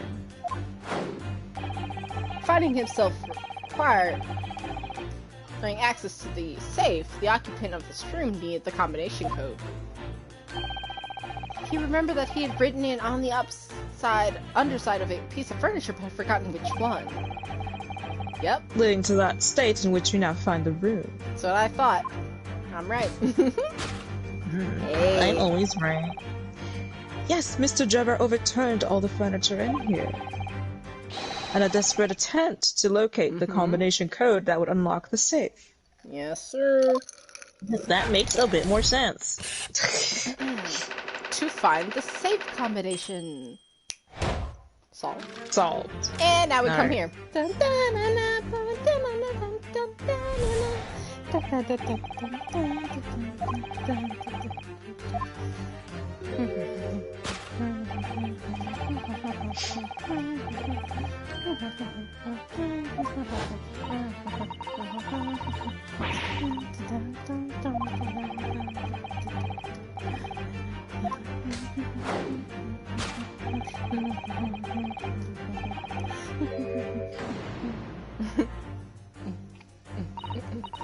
Well, if a change in the direction of gravity can't explain it, then how did the footprints get there?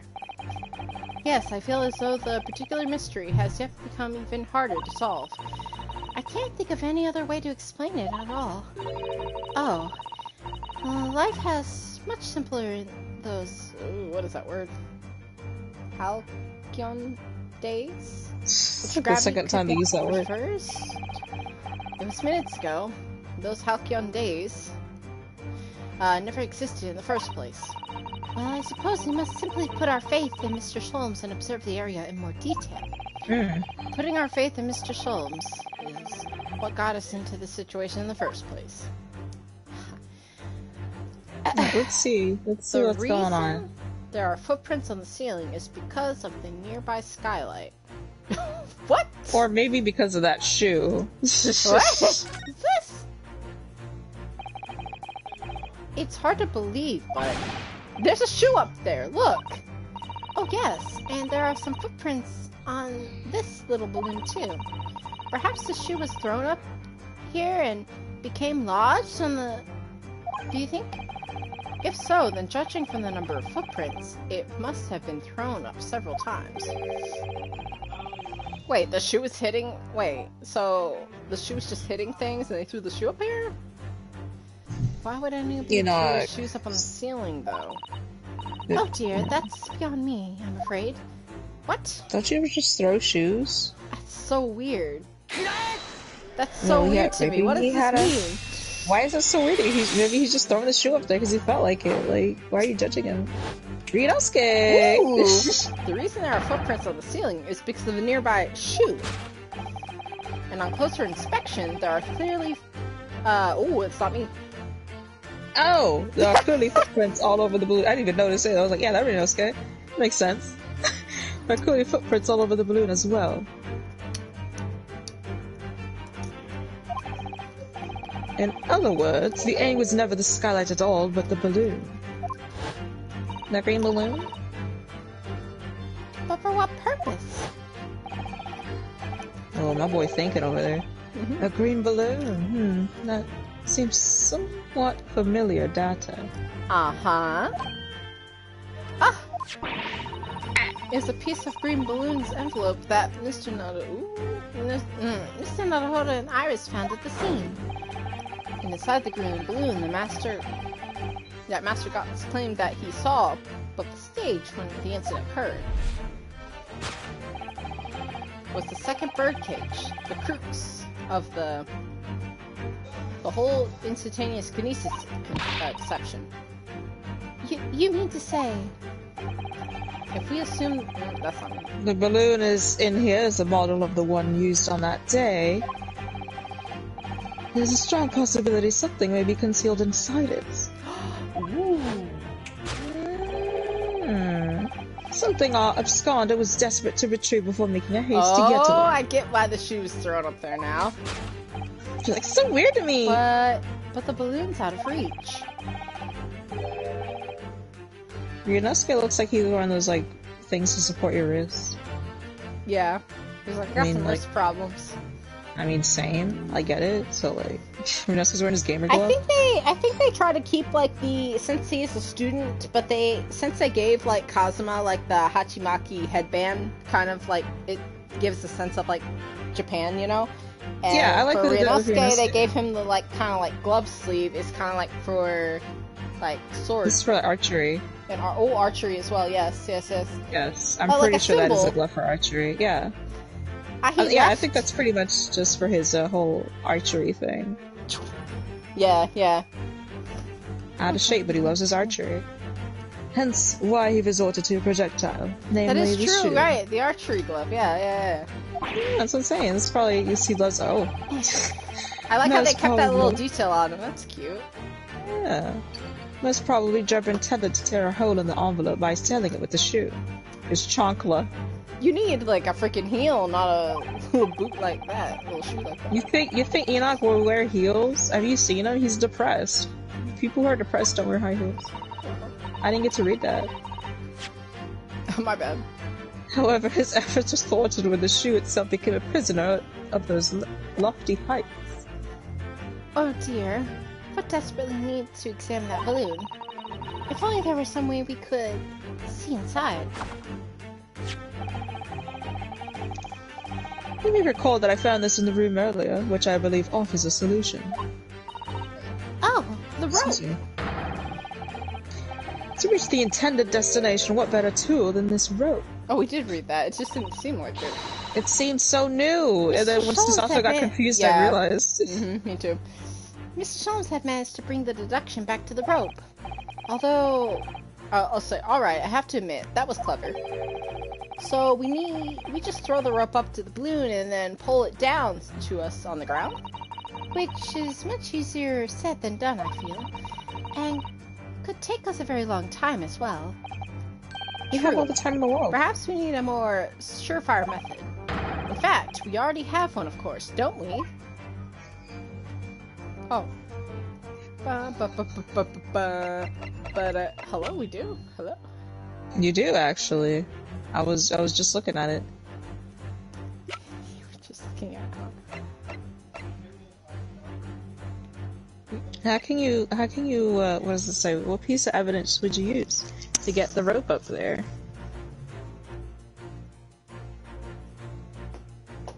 How can you successfully take the balloon down?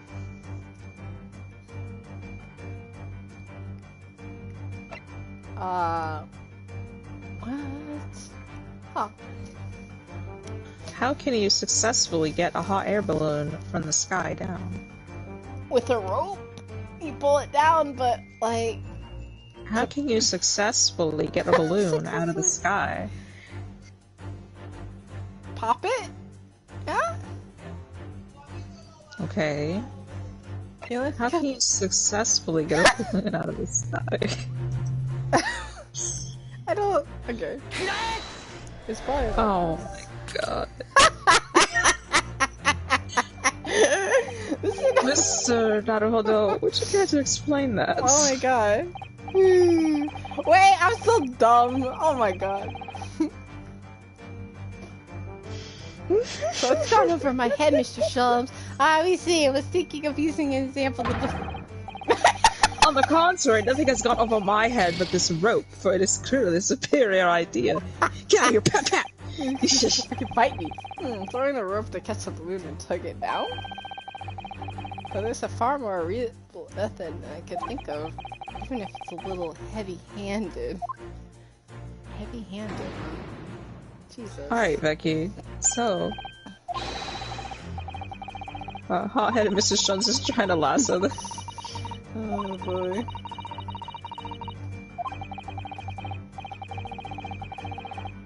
I was trying to... I didn't read this dialogue, it's new. I mean, I'm thinking of it fast before Mr. Sholmes starts trying to be a cowboy. I wanna be a cowboy. I wanna be a cowboy, baby. I wanna be a cowboy. I feel it would be this thing? Why are you asking me? I don't know. No, that doesn't make sense. Well, how doesn't it make sense? How do you get a balloon out of the sky? It would already have Don't the worry rope about attached. But that's Why would it need to have the rope? To reach the intended destination, what better tool than the crossbow? That was found at the scene, in fact. And in any likelihood, belongs to Mr. Drebber. If the man had only bought it with him on that day, I don't know why he left it there. He's probably in a rush. That's what I'm saying. He's in a rush. He's just forgetting things. Hold on.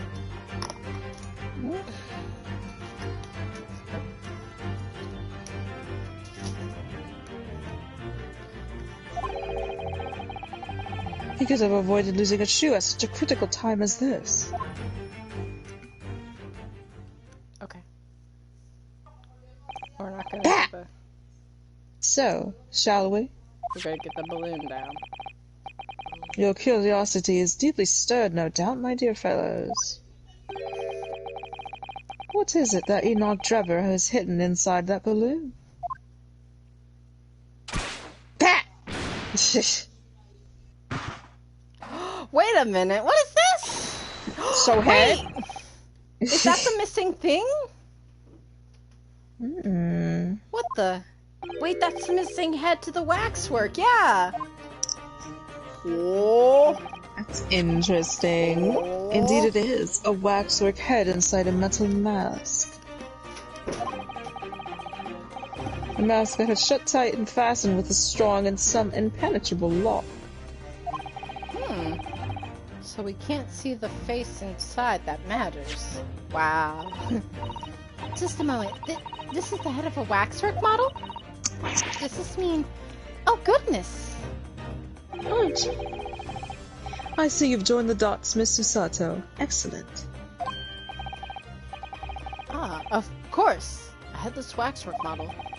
The case of the abducted Miss, Chespel's model that you'd largely solved. It was only the head of the killer that was still missing. How is that tucked in the balloon and still up there? Hello? That's heavy. Maybe the balloon. I mean, it is a hard air balloon. It's just suspended by the air True, true. from the gas, so it's just staying up there. Indeed, it was. But I believe Madame Tuspels will not have to settle for her sizable account with me. Oh, you got beef with her? What are you gonna do when you go back there? This, as you now have surmised, is the head of the infamous professor. Yes. But why is it here? This conclusively confirms my suspicions. The man responsible for stealing the professor from Madame Tuspels and returning it since earlier today was none other than Enoch Drebber. This is incredible.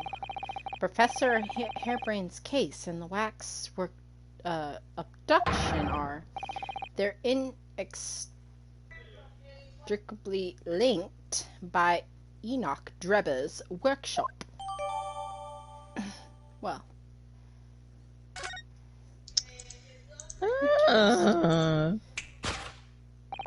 Anyways, listen to you. Well, it appears our logical pleasure cruise has come to an end, my dear fellows.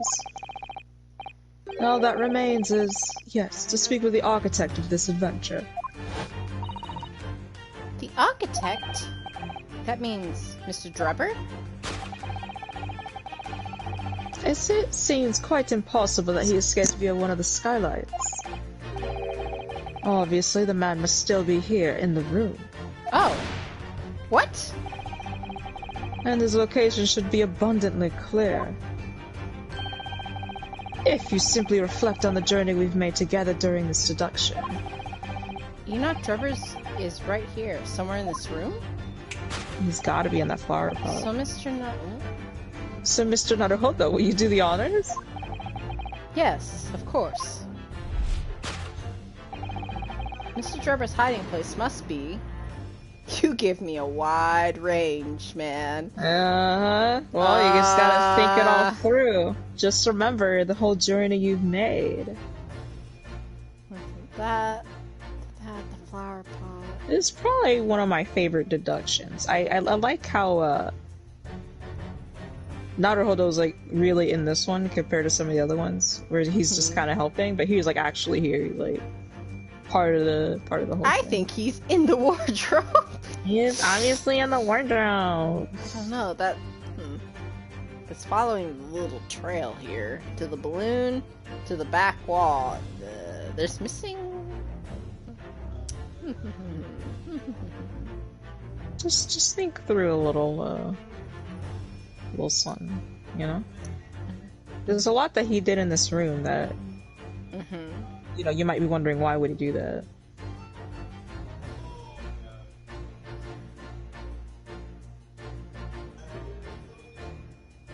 Because he clearly gave up trying to get the head. Yeah. He probably ran out of time, to be honest. The sun knows you're not thinking through there. The sun knows somebody gone over your head.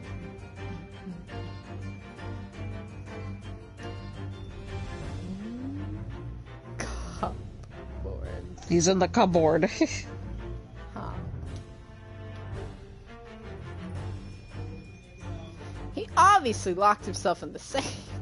Because Clearly locked himself in the safe. Duh!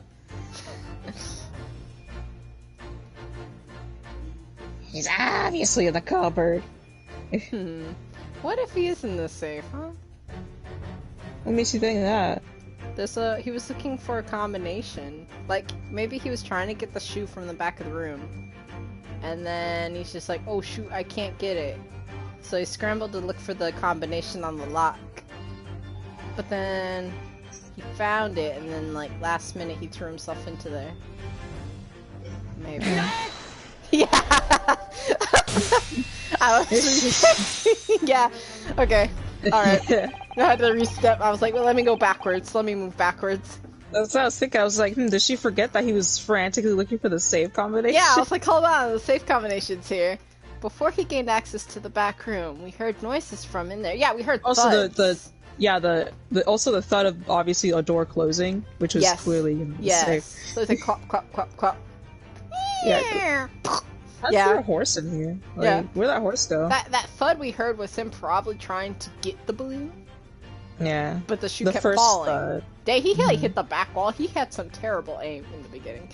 And then He wears a monocle. Wait, it got stuck up there. He has 0-20 vision. Honestly, it'd be like that sometimes. Before we gained access to the room, we heard noises from in here.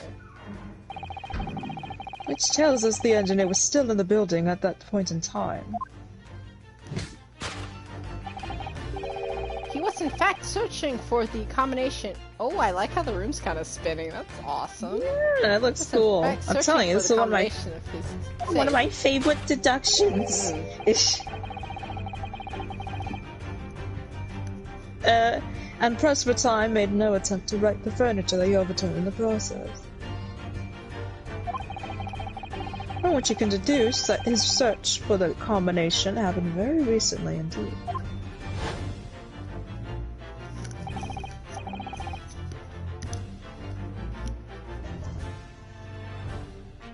In summary, Mr. Enoch Drebber. I bet I saw Funny Finance of Freddy's picture. Oh. Oh, you're saying it. Wow. Oh! And is at this very moment inside the safe. You want to say it together? I inside the safe. You said it earlier. Come on. Okay. Yeah. Inside the safe. There's a delay. That's why I was waiting for you to go first. Thus concludes Sherlock Holmes' great deduction of this topsy-turvy puzzle. So I was hearing this all happen from inside the safe. He's like, oh my god, I hope they don't inside the safe. There it is. Solved. Hey, start kicking the safe a little bit. Try to scare him. Elementary. They gotta try to scare him a little bit. You need to start kicking the safe. So, Mr. Naruhodo, I think perhaps it's time we ended this game of hide and seek, don't you? By opening the safe, you mean? What else? Let's see. The combination was 1. 1? It was 435. 432582. I knew it. All right then. Here goes. You didn't know it. You said 1. Oh my god. Oh my god. He's just gonna come rolling out. Oh hello. There he is. Hey, Enoch. You found me. Enoch. That's his voice. You found me. Hedgehog. Hello. Anyways, is this your boy, Ami? I love him. I don't this son about him. He's too much for me. He's so cool. Oh my god. He's so cool. Gakui. This is your boy. That's my boy. Oh my god, he's a robot. Oh, see, there it is. There he is. Right then, sir. Mr. Enoch Drebber, I presume?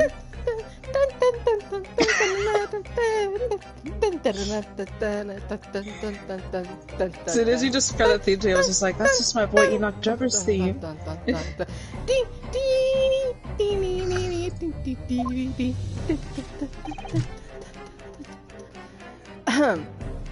Correct.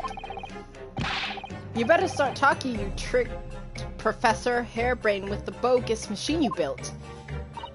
And you shall have to explain the thief of the waxwork, from Why does Madam... yourself just sound like that?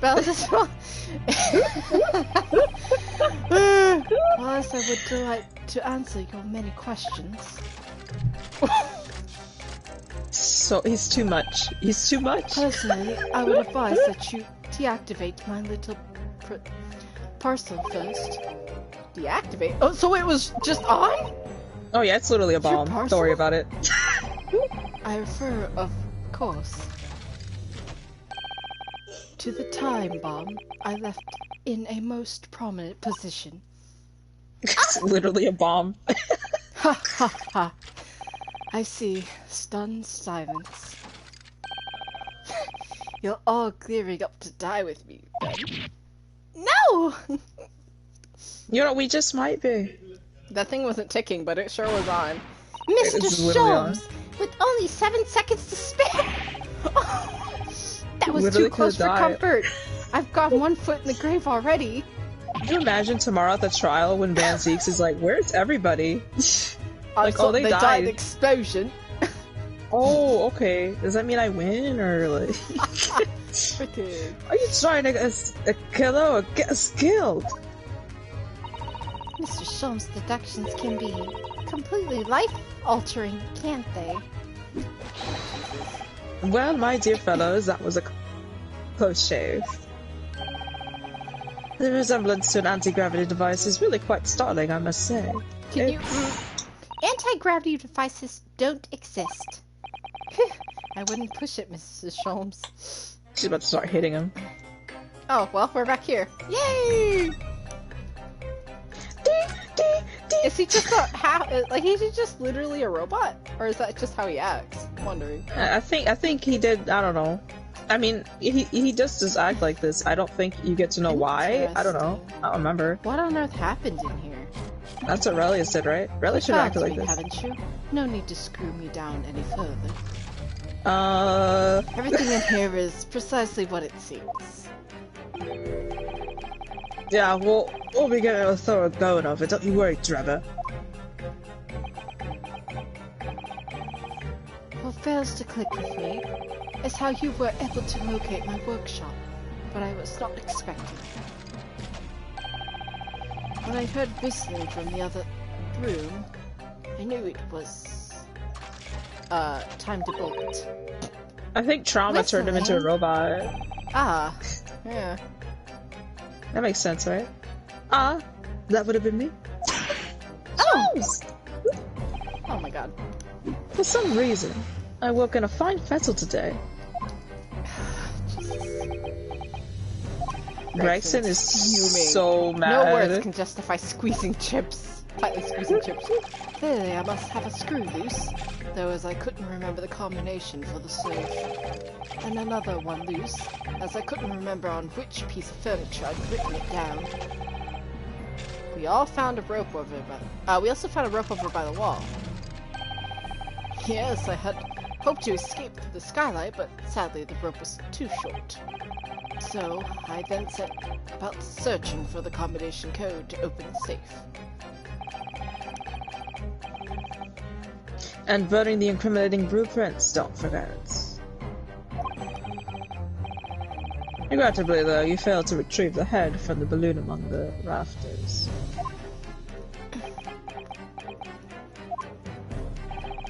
And after that, you hid yourself inside the safe?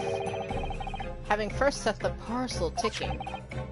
Well, I had no intention of being nailed by the police. Okay, alright.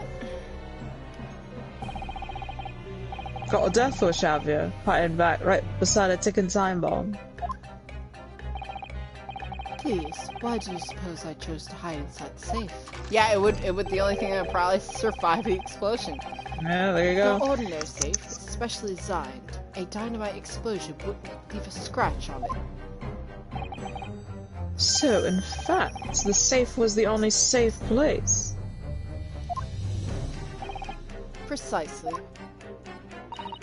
Once you climbed inside, you wouldn't have been able to get out again. I invite you to look more closely.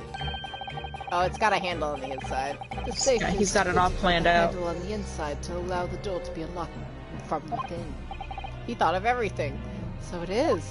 You're so smart, Enoch. I have always planned to blow this place to the smithers.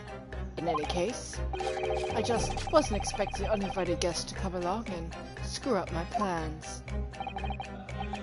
Do you mean to say you were planning to blow us all up? No, the evidence! We just came along! Don't worry about it.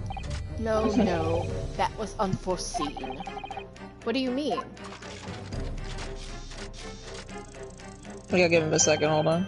There you go. Most people run, you see, when they see a ticking time bomb at their feet. None of us knew anything. It was also because Sean was like, it's not a bomb. To retreat to a safe distance and set the device accordingly. But your seemingly endless discourse in here threw a spanner in the works. Gregson. Oh, because Sean was just like, oh, it's definitely not a bomb. Is something wrong, Gregson? Do I have something on my face? Besides the usual eyes, ears, nose, and mouth. Gregson's expression just staring at him. I think we have a fairly good idea of what's been going on here now. But what about the two incidents you evidently been involved in recently? Professor Harebrain's instantaneous kinesis experiment at the Great Exhibition. And the waxwork model you stole, which this head belongs to. There's no ordinary head, you know. It's the head of the Professor, clad in a mask, with a lock so strong, I'm unable to open it safely to reveal the killer's identity. I've been considering carrying it for... Uh-oh, that's enough. The gods are here! The gods are here! Oh boy. What's going on here, Gregson? I'm sure you're aware that I have sole jurisdiction to investigate here. Yes, well, they just followed me here. Dr. Sith again. The forensic investigation team are here. And you know full well that the engineer is a key witness. Why are you allowing the lawyer access to him? Is Lord Strongheart knew of this, you'd be finished. My goss! I love them! You lot, leave at once. I'd imagine there's no need for such a threatening tone. Her theme is good too. Yes, I really like her theme. After all, that's no way to greet an old acquaintance, is it, Dr. Sith? Oh, Sholmes knows everybody. Right? Hello, Sholmes. Mr. Sholmes knows Dr. Sith? If it's protecting the machine next door that's causing such a sour expression on your face, you are quite misguided. Get out! I was yawning! I'm so sorry, Will, you didn't get to read it. But of course, we'll show ourselves to the door. I see you haven't softened at all. Mr. Naruhodo? Yes? It would appear that our delightfully entertaining investigations have run their course for today. But Mr. Sholmes? Well, no, we gotta leave. She gonna kill us. That's right. She's looking really threatening right now. Let us leave this place as in the doctor's capable hands. I mean, she could snap my neck or whatever, but... You know. I have things to do tomorrow, so I won't let her do it. Maybe she consider doing it a few days from now. I said get out! Now! All of you! Maybe after the trial we can meet up. Your presence here is not required either, Gregson. Oh, okay. Understood. And I'll just say one thing before I head off. If it wasn't for his lawyer and his companions, they'd never have found this place, and that whole workshop would have been blown to bits. There was a time bomb set in here. That this lot is disarmed. Inspector. Gregson!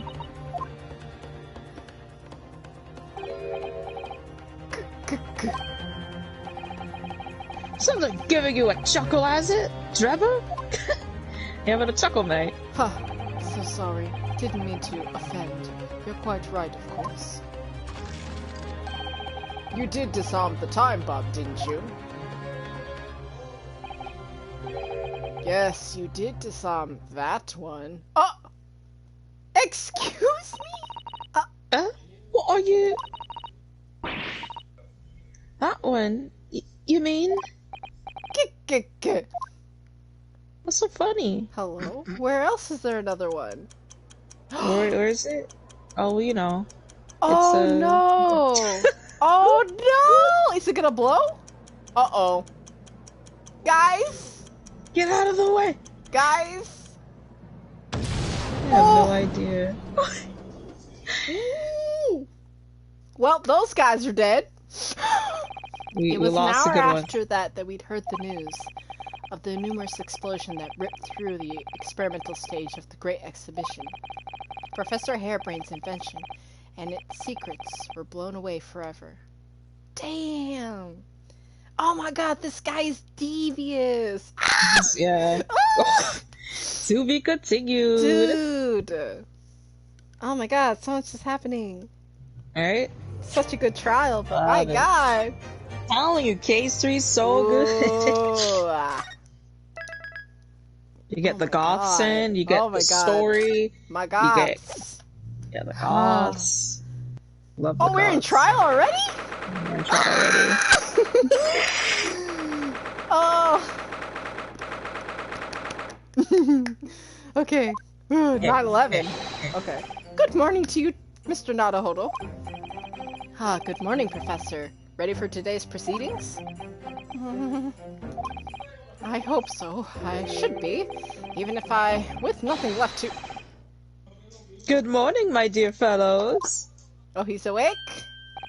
Right, at 9 in the morning. Mr. Sholmes, you're here? Why, naturally, a true gentleman stands shoulder to shoulder with his friends in battle at all times. Thank you. I really appreciate that. I'll see you later then. What?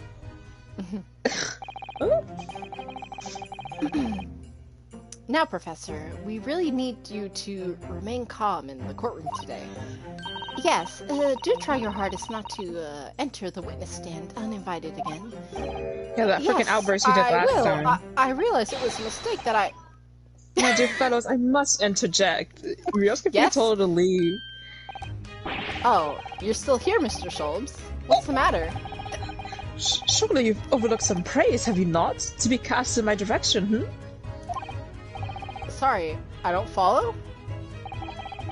Must I spell it out? I, the great Herlock Sholmes, the greatest detective of worldwide acclamation, arose at some ungodly hour to be here now, first thing in the morning. A miracle, you must agree. He got up a very early hour for himself. You gotta respect that. Well, if I must agree, then... As you know, my sleep is quite impregnable. Iris had to employ her full gamut of tactics. She pulled the covers off, shook me, poked both cheeks, punched me, and kicked me from the bed. Yes, get up! Then she poured a boiling cup of her latest experimental blend on my face, and at last I was bestirred. Oh my god. Jesus. Oh my. Iris has been busy.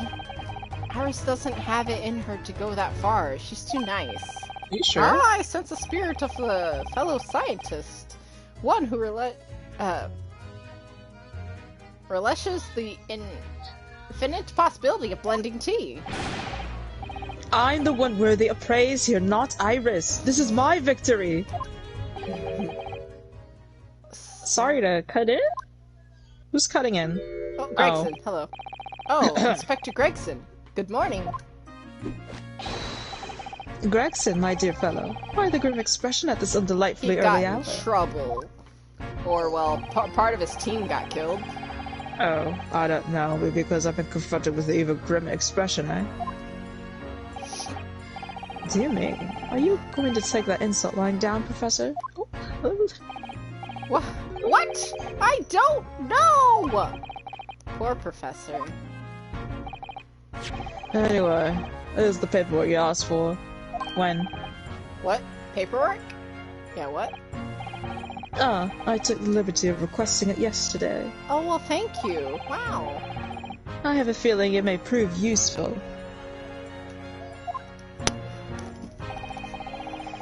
You wouldn't believe the hoops I had to jump through to get this brought out of the archives. It's the professor's autopsy report. That mass murderers? Who killed 5 members of the aristocracy? Including Van Zeek's older brother, Clint Van Zeeks. He was found guilty in a closed trial 10 years ago now. And it was all done under wraps. I'm telling you, 10 years ago.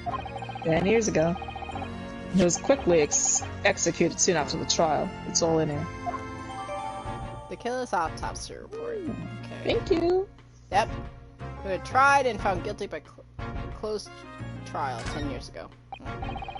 I don't know what to say. Thank you, Inspector. You should be thanking Mr. Sholmes for asking for us. Right? Let's learn a lot of the yard do we can. And the shadows of the great Detective Sholmes, of course. Huh? Okay. You agree with it? Like, come back. Okay. Okay. Well then, Professor Harebrain, this is it. Today we're going to lay all this to rest at last. I wish you the best of luck, Professor. I suppose he'll be in there today, will he? Drever. Yes, we expect the prosecution to summon him as a witness. I'm still amazed that you've managed to find him in just one day. I really owe you both so much. Totally. You can read in your deep voice this time, eh? You don't want it to be fruity? I mean, you can if you like. Under the defendant. The trial is about to resume. Kindly make your way into the courtroom at once. Alright, give it just a second. I got a party before the trial. Defendant, hurry up, there's no time to party now. I have to piss. Hold on. At least press X. Just press excellence. See what they say. Ami! Press X. There. This is it, the then. final chapter. Funny, my heart's racing a little. Okay, I'm gonna leave it there. Hold on. I'll leave it. This is it then. The final chapter. Funny, my heart's racing a little. Yahoo! Mario's in trial again.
Oh, shit.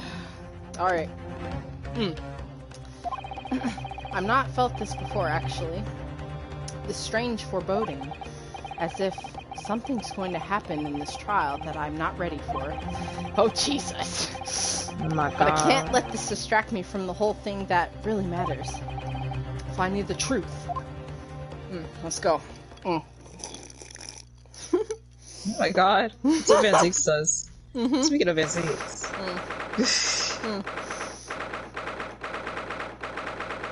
9:30, yeah. 9:30. Alright.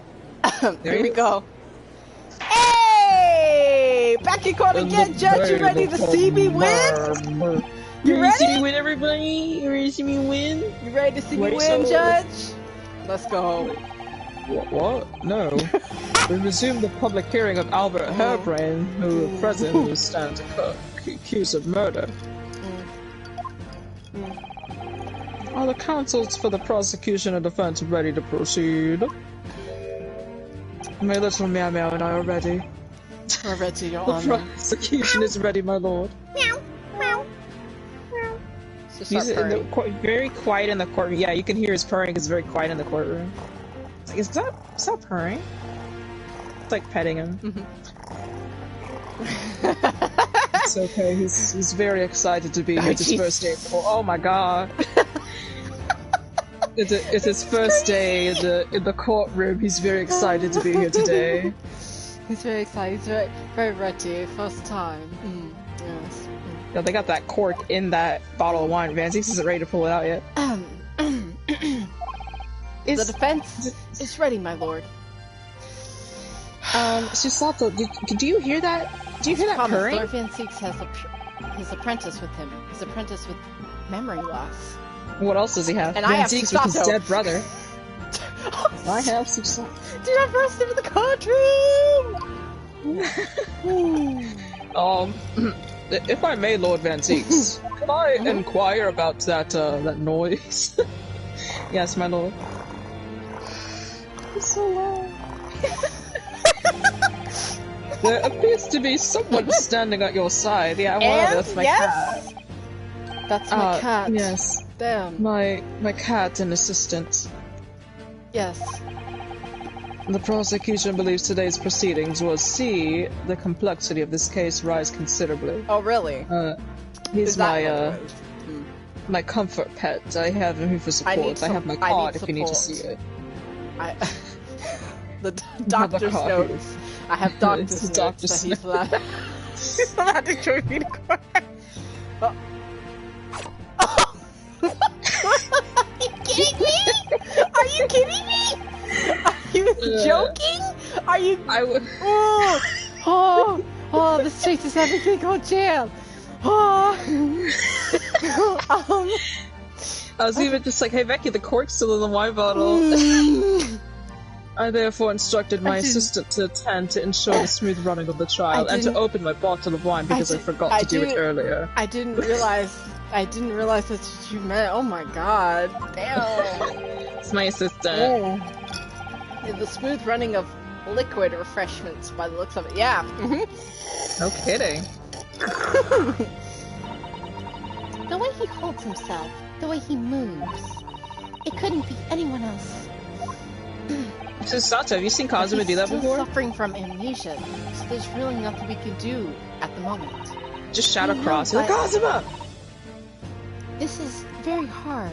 This is so very hard. It is. You know what else is What- hard? Anyways. Have you? I hope you don't notice that, trial's Susato. crazy. It's already. It would appear that the prosecution has done a fine job in responding to the demands Oh of court my figures. god. Prosecution. I was the one who found Enoch. That wasn't Van Zeeks. He was standing there doing absolutely nothing. He was petting his assistant. I saw him petting him. He was feeding him catnip, Your Honor. He's feeding him catnip in front of everybody. Your Honor, he was feeding him illegal things. Catnip. Damn. I saw him, his assistant. He got on the ground. He started rolling in the catnip. He wasn't doing anything. I was the one who found Drebber. I understand you have successfully secured the engineer who disappeared from the scene of the day in question. Van Zeeks takes credit for this. I'm gonna be so mad. Yes, my lord. I intend to call him as a witness shortly. He takes a little sip from it. That's not yours.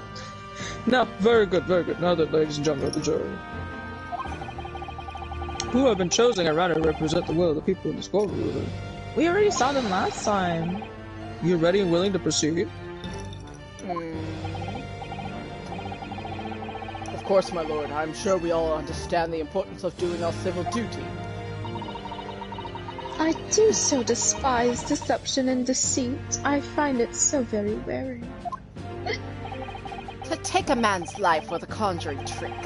It is against the magician's code, not to mention the law. And the fake scientists will feel the wrath of God if you ask me. Wait a minute. Alright, Mr. Colonel. We have to listen to what's said at both sides, the fence, and then settle on one. That's it, isn't it? Thank you, Corn Girl.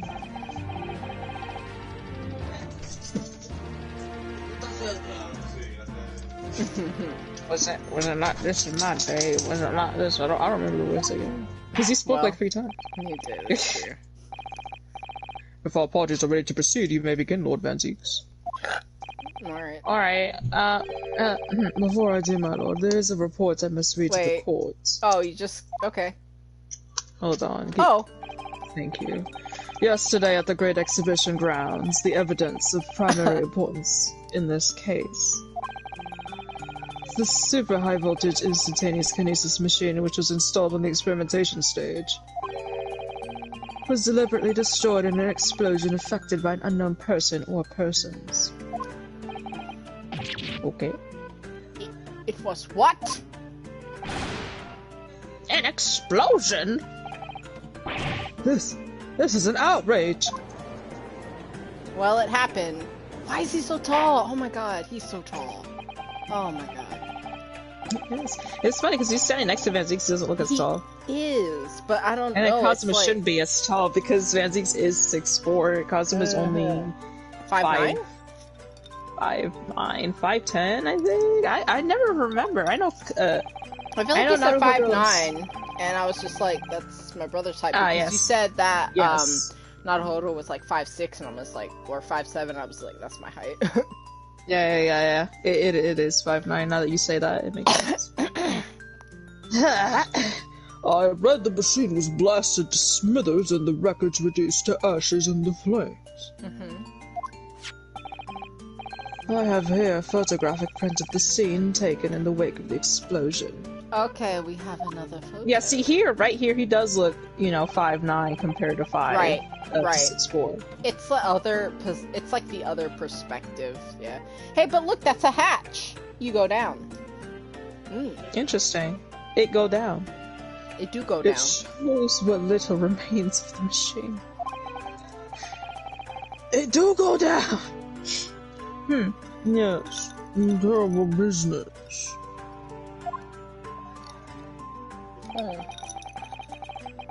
He didn't destroy the evidence, did he? That... Enoch Trevor.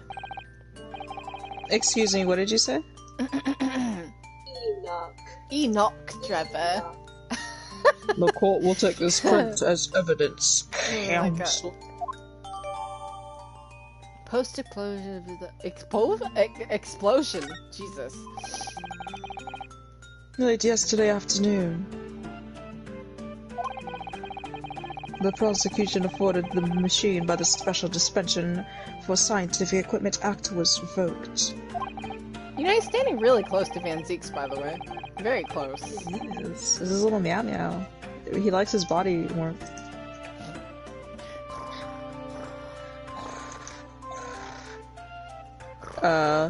However, before a thorough investigation could begin, and the invention was shattered from existence.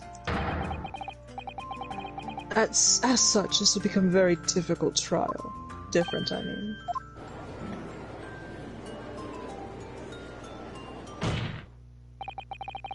As it stands now, with no evidence to which draw meaningful conclusions,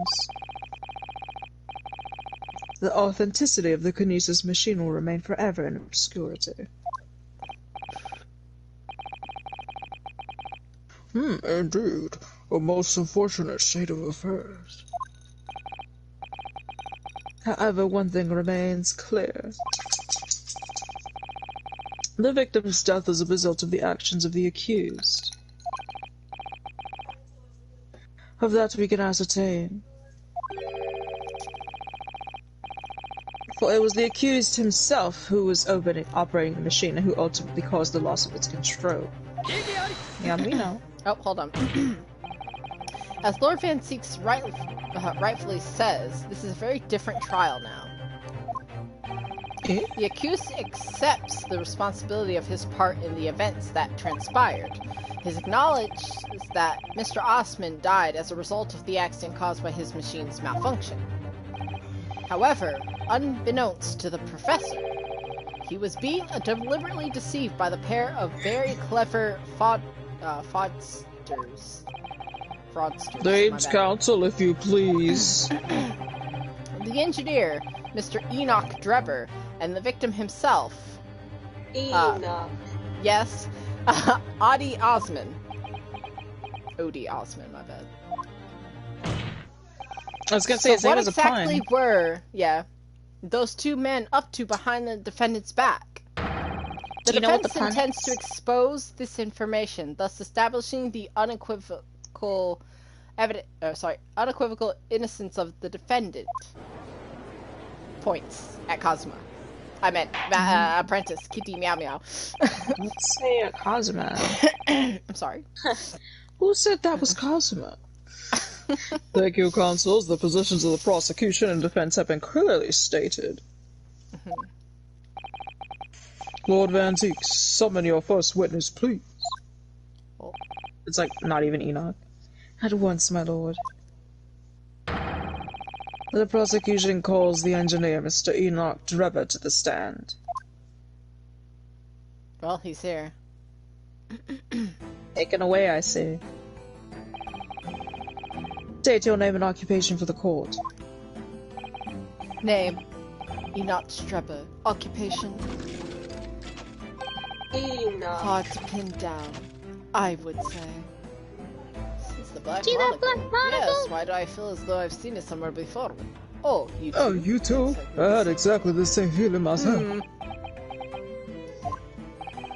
Your file Your file indicates that you're currently being investigated in connection with another case. The theft of a waxwork model, is it? A most extraordinary sounding business.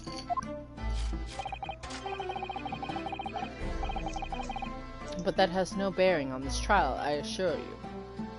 Cleave it from your mind. You're familiar with the public experiment carried out at the Great Exhibition some days ago?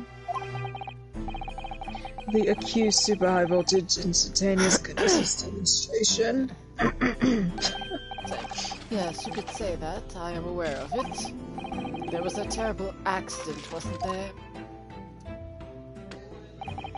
Give my papers, please. It was you, Mr. Drebber, who constructed the vast machine used in the experiment. Or so our investigations indicate. Can you confirm your involvement? Yes, I constructed it.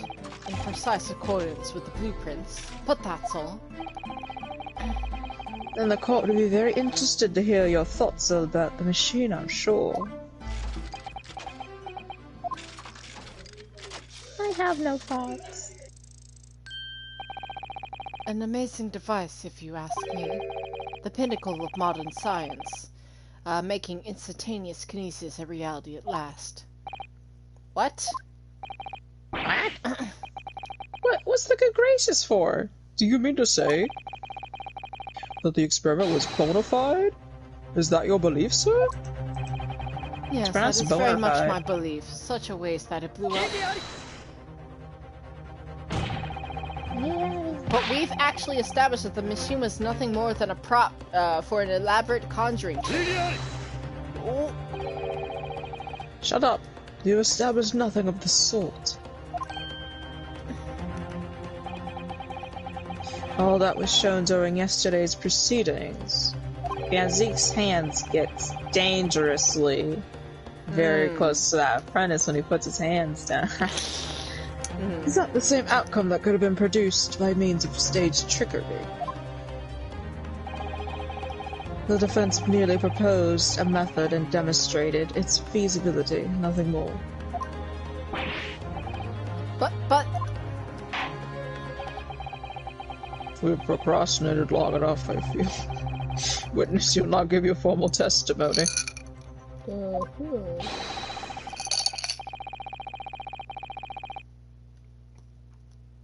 About the machine you constructed for the purpose of the demonstration at the Great Exhibition. Understood. So you like Drebber. This is your favorite character. I really like him. Yeah. Why? What's the problem? No, there's nothing wrong with him. I was just like, I had a feeling that somebody like. I had a feeling the freaking goth over here, the weird goth, would be I like character. the goths. You saw how I felt about Courtney and her daughter over here. I was just saying, like, you're like, of course you would like the weird goth. Yeah, I just think he's very interesting because I haven't seen a character like him before be like literally like a robot. Yeah, and the way he moves is really cool. Yeah, I think he's neat. I have to pee, by the way, but you can continue. I'm gonna read. That's fine. I met the young professor approximately 1 day ago through Mr. Osman's introduction. He provided me with the blueprints and I constructed the machine to his precise speculations. It was no trick. If the whole show was a fraud, I would have required a body double. Tell me, did the victim have a twin? All the spectators saw the birdcage appear above their heads and then crash headfirst into the crystal tower. A terrible accident, I grant you. Perhaps the science on which the machine was built was flawed somehow. Okay. A body double? There goes without saying, surely. To give your impression that something has moved you, when the reality it hasn't, is a basic conjuring principle. The deception cannot be achieved without substituting the original with the fake at some point in the performance. But would I do right in saying you haven't managed to establish anything along those lines? Incidentally, the prosecution has already confirmed that Mr. Osman had no twin siblings. Is my understanding that those witnesses were versed in conjuring artfulness? But such talents do not indicate that he was actually able to accomplish what he claims, namely the construction of what, by all accounts, must have been an extremely complex scientific machine. Whatever do you mean? Yesterday's proceedings brought the true nature of your post-exploits to light, Mr. Drebber. Indeed it did, my lord. As a swindler who preys on innocent scientists to elicit government grant money through conjuring know-how. Yes, it's true that I possess considerable knowledge of stage magic. But crucially, my scientific knowledge more than matches that of any academic in the field.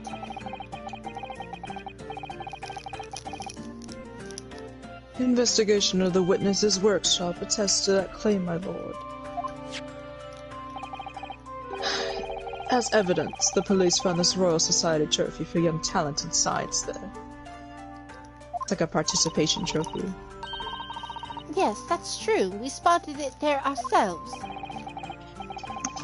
If our hypothesis is sound, it can also be forged into a physical manifestation with significant skill. Oh, Jesus, I got up and that's not good. Oh, girl. You gotta get up at, what, 3 a.m.? Oh, I must hold...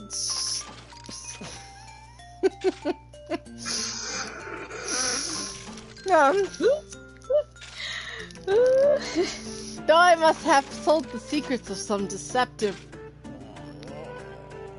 Breath of the Wild talentless scientists in the past. Would you therefore assert that the explosion of the machine was an unfortunate accident, or of course, A deliberate act of murder carried out by my misuse of the science. Oh my goodness. Counsel for the defense. Your cross-examination, please. You didn't cross-examine it? Yes, my lord. I thought you'd been cross-examining. No, it just not got to it. Look, I need this machine. Vark.tech. Thank you, Rebecca Lambert.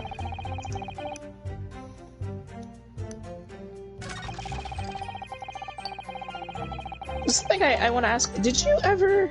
I don't remember if you did this. Did you ever, like, fully look through the cage? Did you, like... Oh, you forgot to do the camera. Oh my god, I forgot to look at a lot of things. Hold on, I forgot... Oh my god, hold on. Go ahead and look at everything, yeah. Tell me to shush! Die. No, not you. Not you, just me. Oh, look! The cover came open. Yes, now there should be a glass plate inside. Uh-oh, reading is getting a little... You have to change the plate with each new photograph you want to take, you see. Is something wrong? Alex Jones' wife got arrested. It's been removed. Ah, what a pity. But I suppose if you think about it, this wouldn't be an actual camera that was used for the time, just like the waxwork is an actual person. So if we'd never have found a photographic print of the executed convict by coming back to life anyway. Oh, yes, you're quite right, of course. Susato-san, she looks devastated.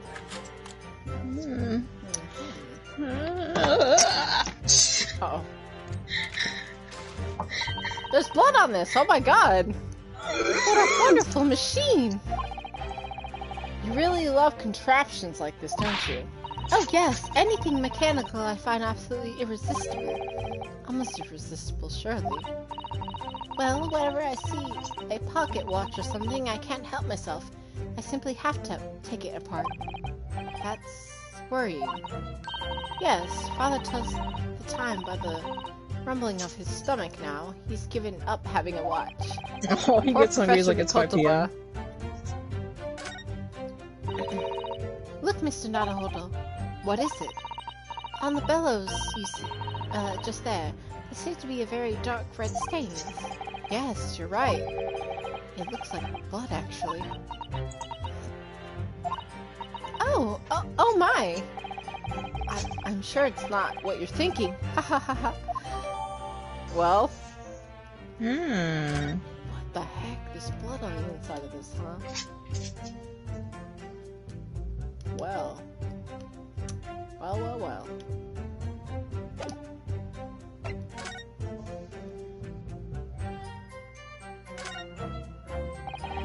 This piece of glass, it's almost as thick as it is wide. Yes, I've never seen anything like it. If you were to compare it to a human, only Mr. Sholmes, has such thick skin.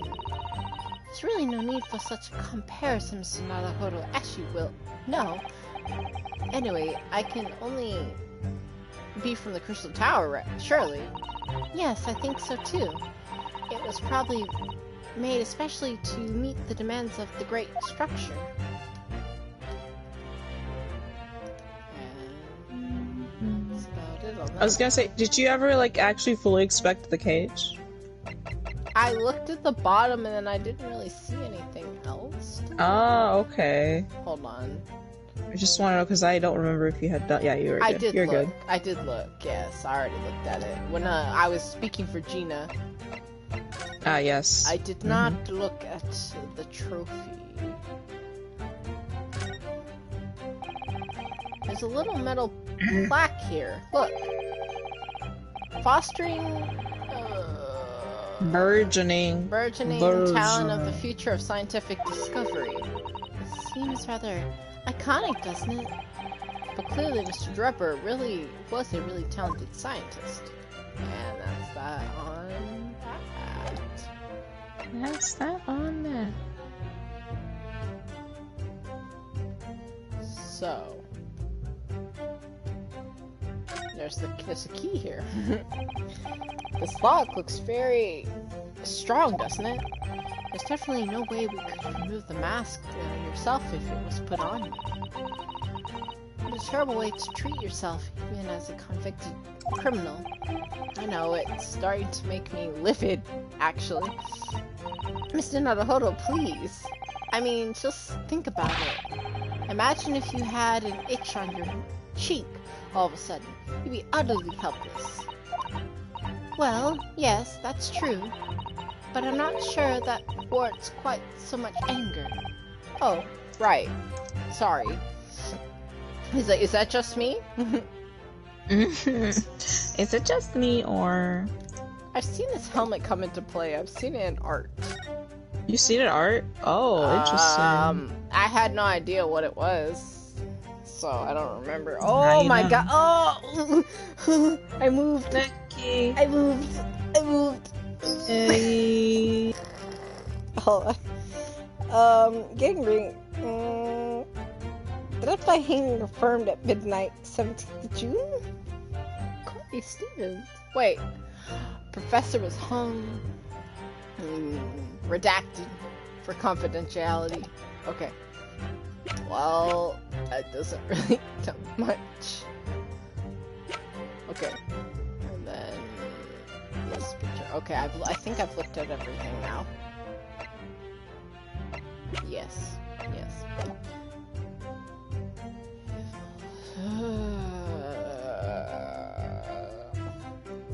The victim didn't have a twin. Was this people saw the bird cage appear above their head? Crash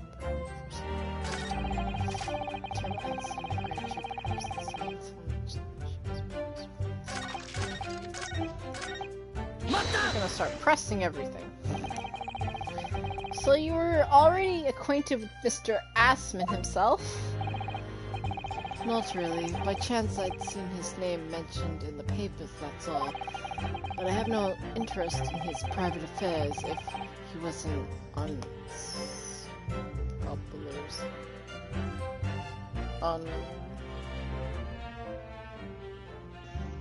unscrupulous investor was no concern of mine. As long as people pay their bills, I take my tools and construct what they ask for. So why did Mr. Assman approach you in particular, then? Who can say? I presume because my name is associated with excellence. Excellence in engineering? Not to mention excellence in fraud.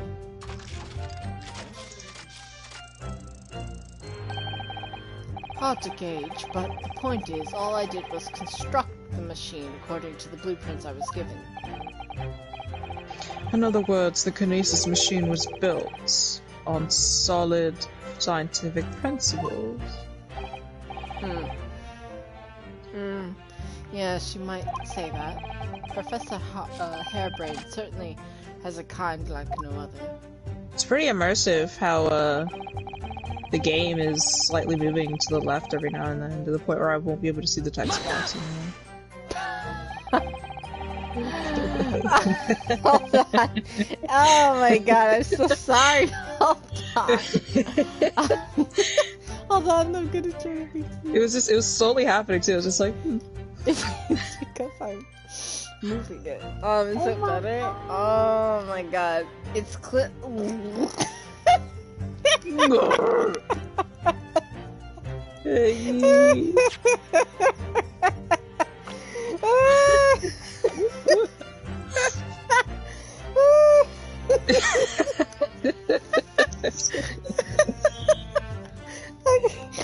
It's clear that you have both scientific knowledge and knowledge of conjuring magic, however. However, the more knowledge you have, the better it comes right down to whatever comes along. But your implication is that I furnished the machine with more trickery, I think. It's a possibility. It's also Jebber's eye bags. I like that he's exhausted. That we have to explore. Unfortunately, though, the machine has been blown to Kingdom Come. So there's no reality left to explore, is there? It appears that the kinesis machine was fitted with a timed explosive device of some kind. And there's nothing left of that device either. Not a single shred of evidence remaining, I hear. You hear? You knew!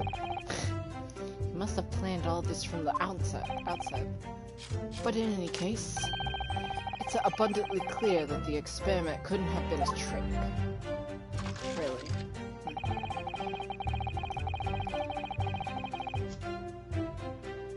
I think I could have a twin. Of course, that's it. As Osmond was a twin. Wait, what? No. Hold on. Wait a minute. Perhaps my learned friend wasn't listening earlier. Mr. Osmond had no twin siblings. Why do we say that again and we literally... No, I heard you before. But the thread of hope hadn't quite left me. The demonstration could have been a trick if there was someone who looked significantly like the victim.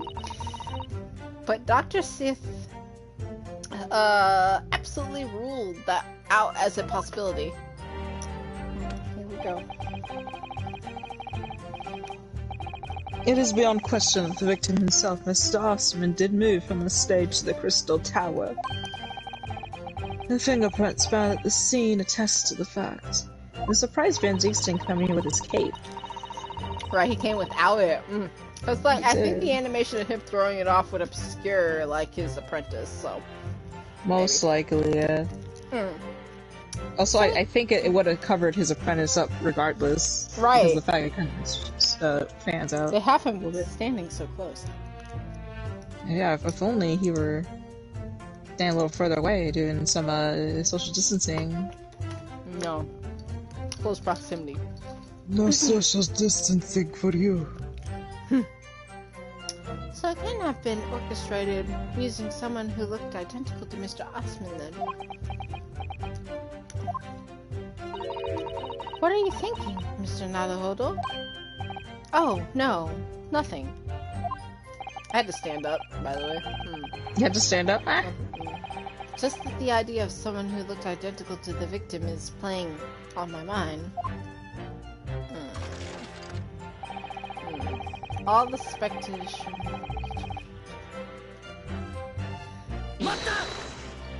Whoa! It crashed head first, you say? According to the many witnesses reports from those there at the time, yes. Were you not there at the exhibition grounds at the day? On the day?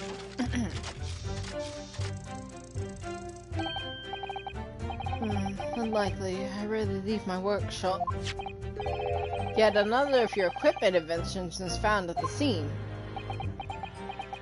No comment. No commento. Well, it was the unveiling of the machine I'd labor over so many months. Saw it clearly with my own eyes, the birdcage plummeting headfirst into the tower. He didn't explain why his invention was there. What a surprise. I believe the victim's neck was broken from the headlong fall, wasn't it? How would you have come by that information? Even an infernal recluse like me reads the newspapers, you know.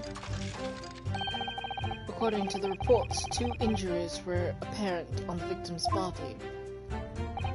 Yes, we've been stabbed in the chest by a screwdriver believed to belong to the defendant.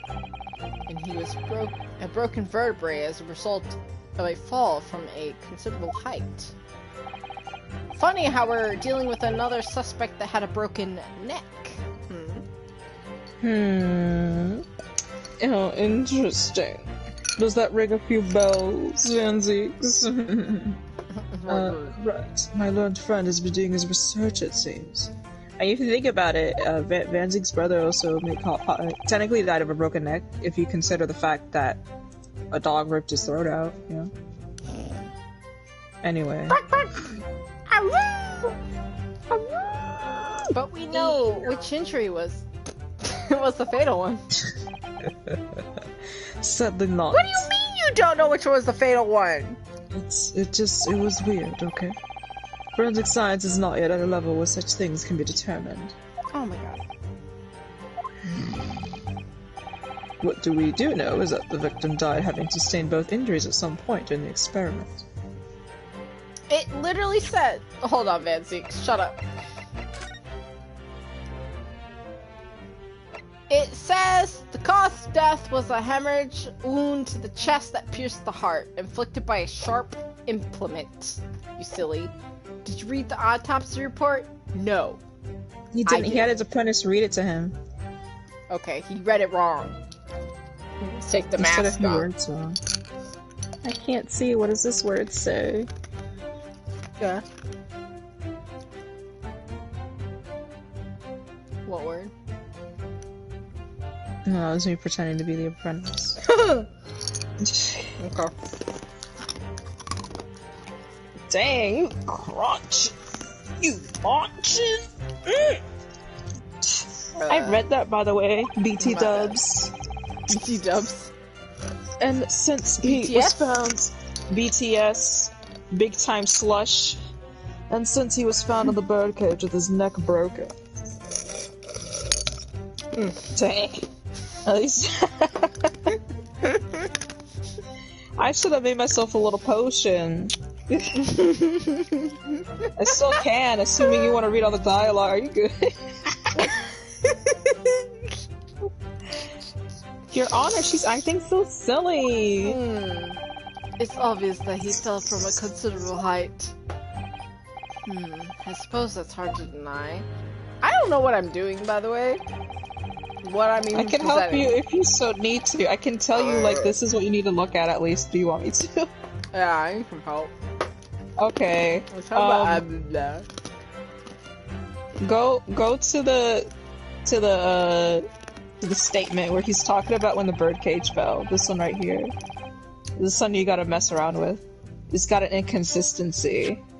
Oh snap. All the specters saw the birdcage appear above their heads and then crash head first into the tower.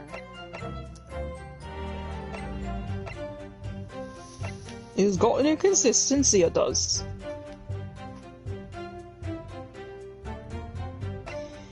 By all known laws of aviation, a bee should not fly. It's fat little. It's some. How does it go? Hold on, I gotta do a quick Google search.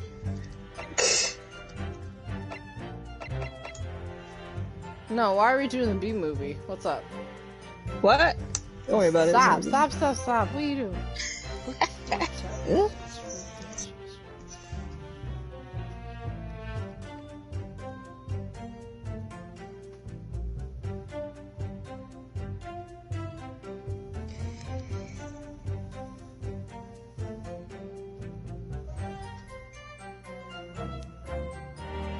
You know what your problem is, Barry? I gotta start thinking, B.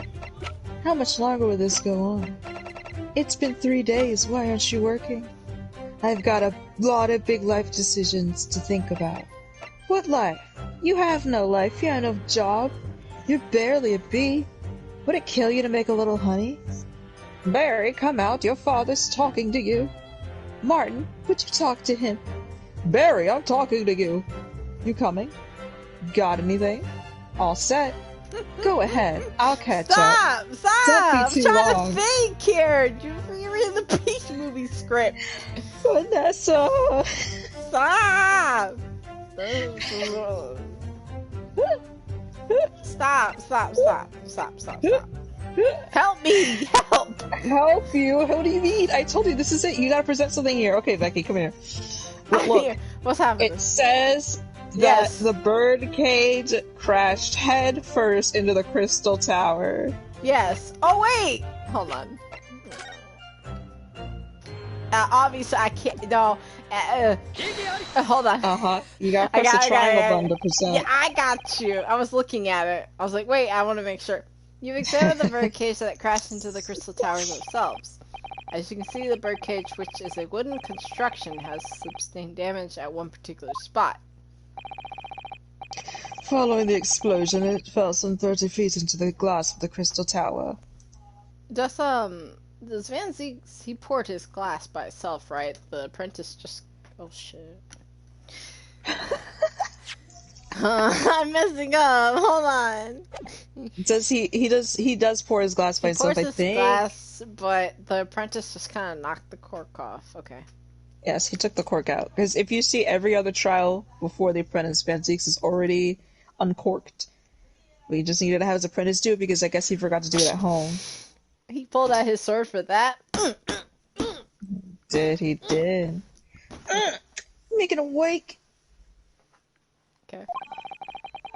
That level of damage is to be expected, surely. That's a lot of damage.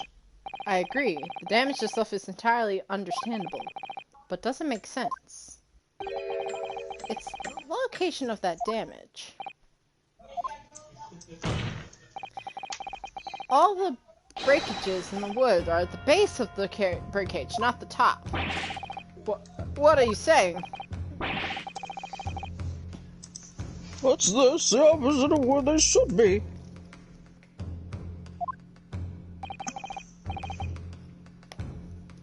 That's right, my lord.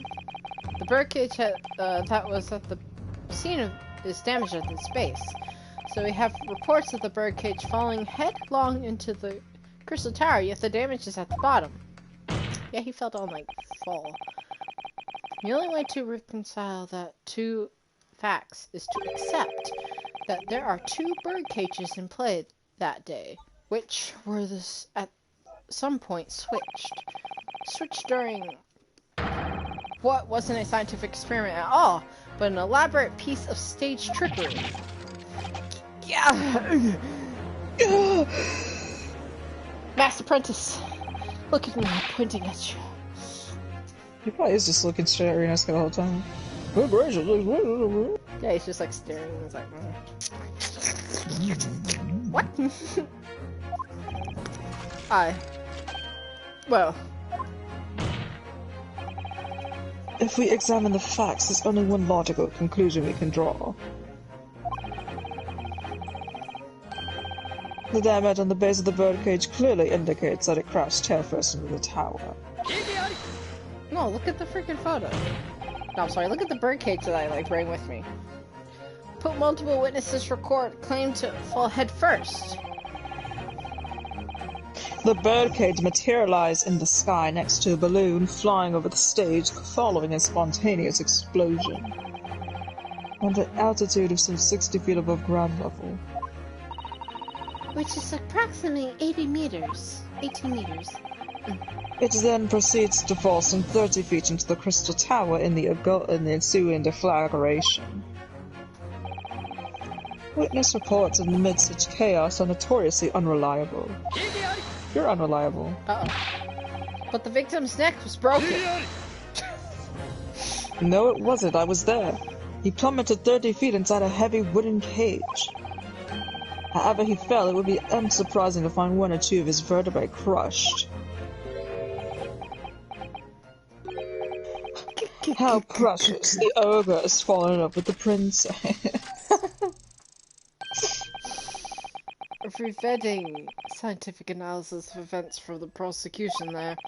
Though, even more rigorous, you would have to say it was only one vertebrae, actually. How would you know this? He wasn't quiet for long.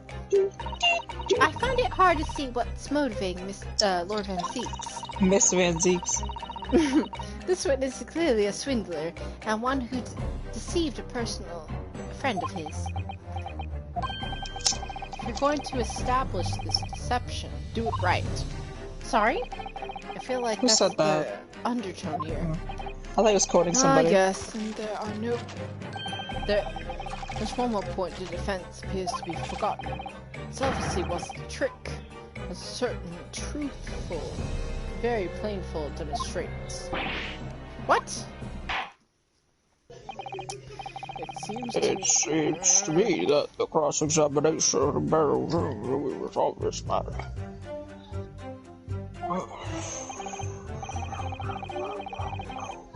Mr. Drebber, you will amend your testimony with details of this taboo. Of course. We must treat the matter scientifically, after all. I nearly had him there. It does a gay little dance that pisses you off. Stop acting like a freaking robot! You're not a robot! There's nowhere else 30 feet high for the birdcage to have fallen from.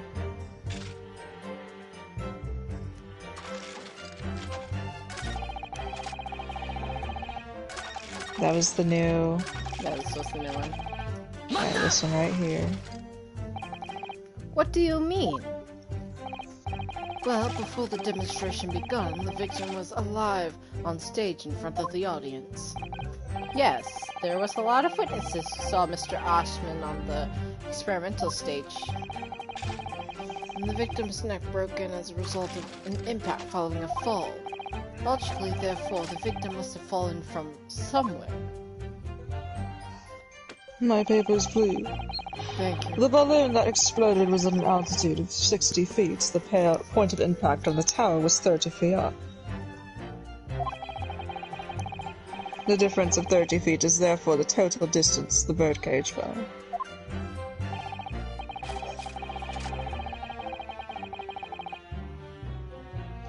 And there's no other location from which the cage would have fallen that distance if it hadn't dropped out of the sky.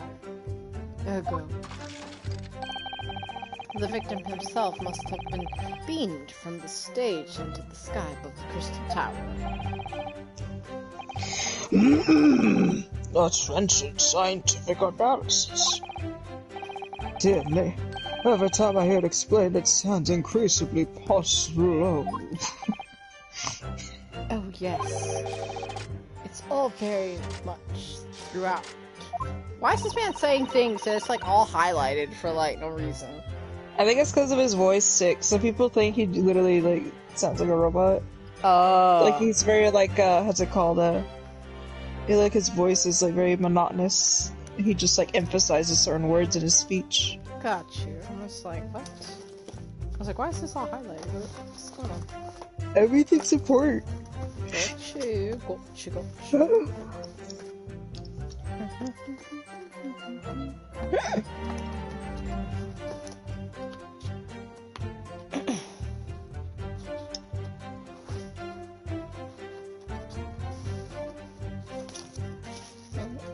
Forgot this. Maybe.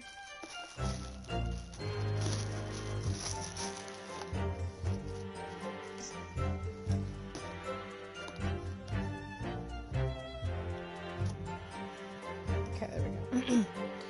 Certainly all the spectators on the day saw it. Birdcage plummeting 30 feet through the air. I mean... Irritatingly, yes.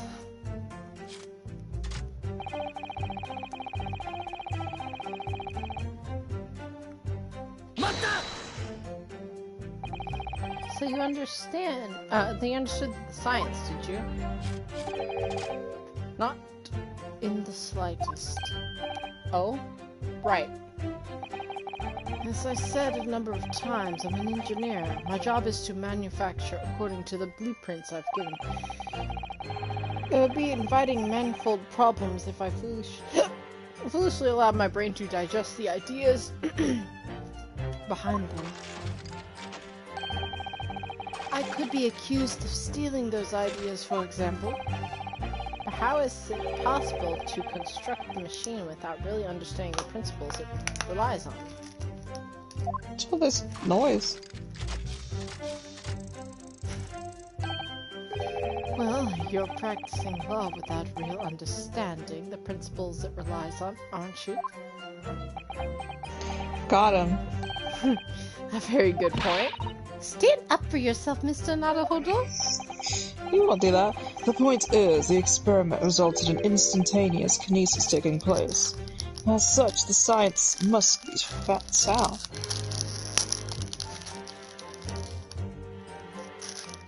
It's like the apprentice opening a little snack beneath the desk. He's hungry. Yes, and really, experimental results are all that matters, which it comes to proving a hypothesis.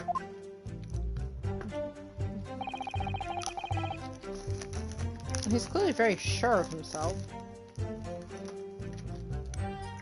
Sure is.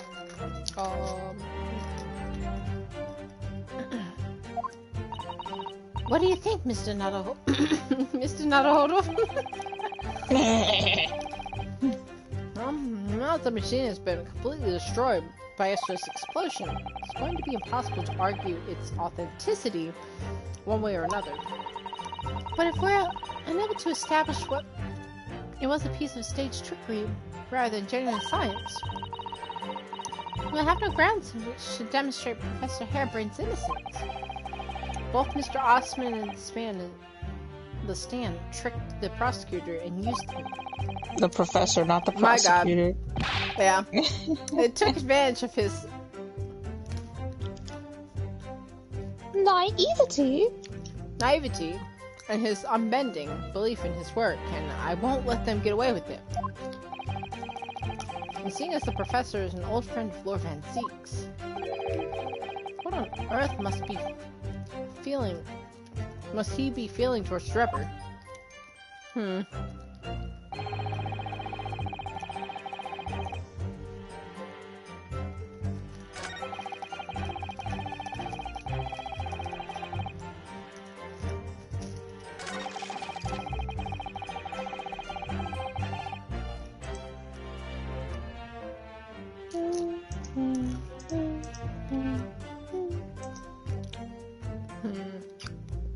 So, Becky, what are you thinking? I'm thinking about that glass piece that we found on the dummy. On this here statement. But I'm not too sure yet.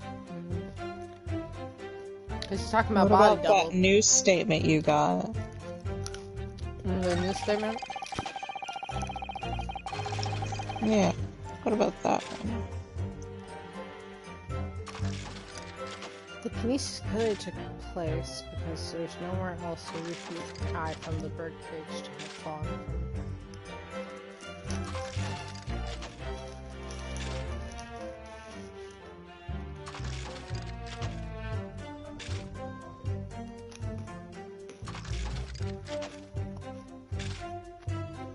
from. I'm not.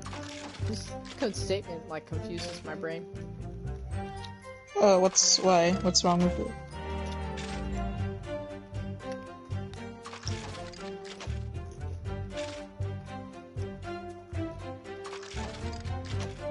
Kinesis clearly took place because there's nowhere else 30 feet high from the birdcage to have fallen from. I don't know, that like last part just like boggles. What's the problem with the last part? It boggles my mind. Well, what exactly don't you get from it? Is what I'm trying to ask. It looks like a run-on sentence. That's my problem here. No, it's not. It's not, but it just looks weird to me. He's basically saying was like, there's no, obviously the kinesis happened.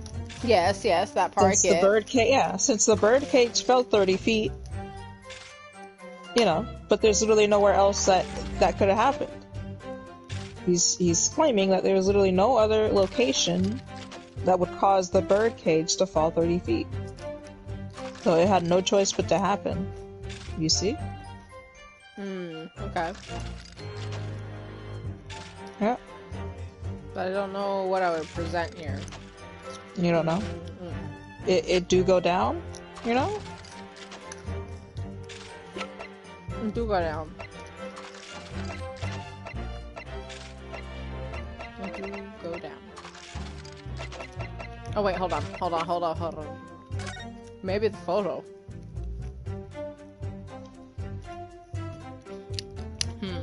Well, hold on. Maybe you have something else. Maybe there's something else.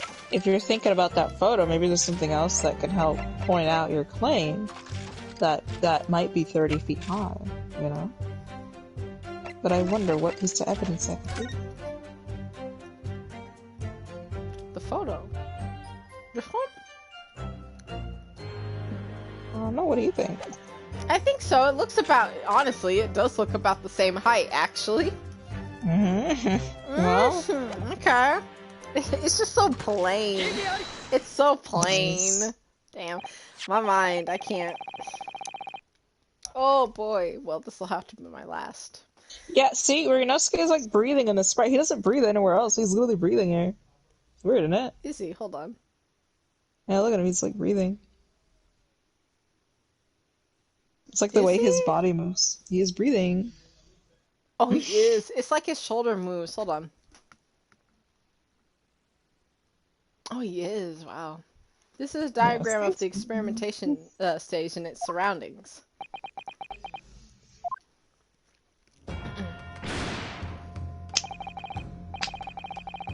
You know that somehow the birdcage appeared in mid-air before falling down into the Crystal Tower. The fall of which 30 feet or 9 meters. However, if you examine the diagram carefully, you'll see that there is one other possible location in which the birdcage could have fallen. The same distance of 30 feet. No! His apprentice should react, have the exact same reactions as him. Yeah, that would have been funny. That would have been funny, yeah. He's just like, what's going on? He just gives the things and he's standing here observing. To be fair, I mean, he should be acting like that. It's just funny, though. The thought of him reacting the same way as Benzeek's. It would have been funny, not gonna lie. Go ahead, Council. Yes, my lord. Of course. You will indicate the place to which you're referring on this diagram. The alternative location from which the birdcage could have possibly fallen from the requisite 30 feet. That is about the same height, though, from this to there.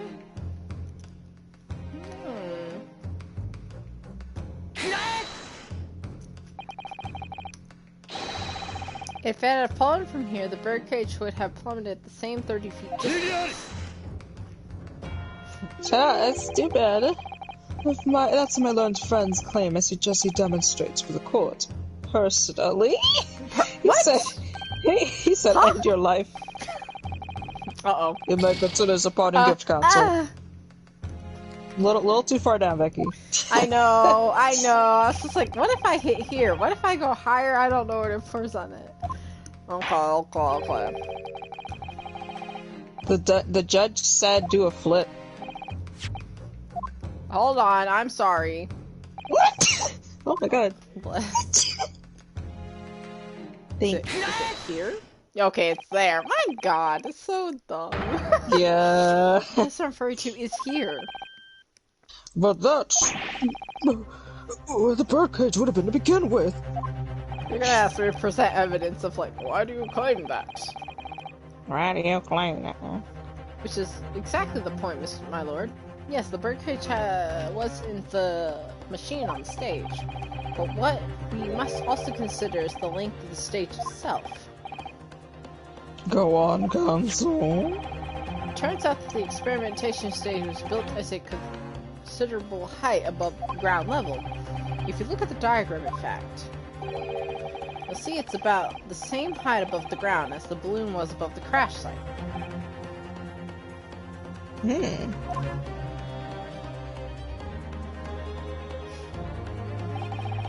When the experimentation got underway, the machine and the birdcage were engulfed in steam.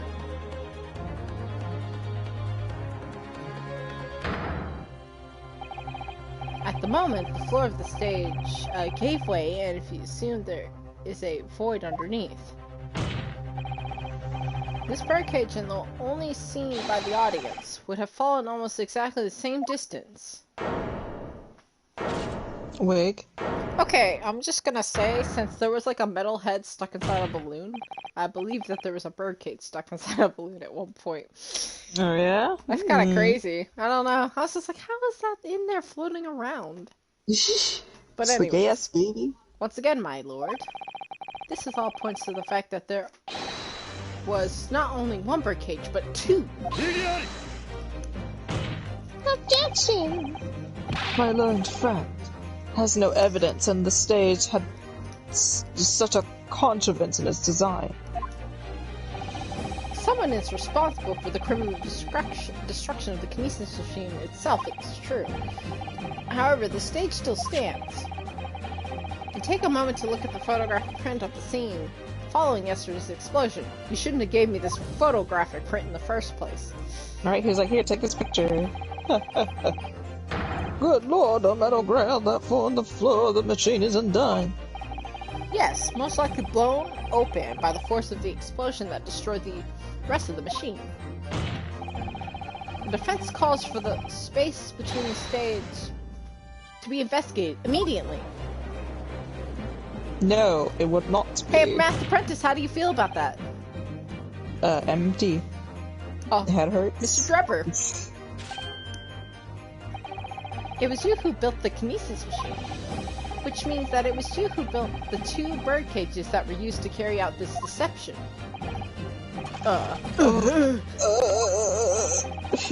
Whether Professor Harebrain's hypothesis is sound or not makes no difference, because it's the construction of this machine that matters.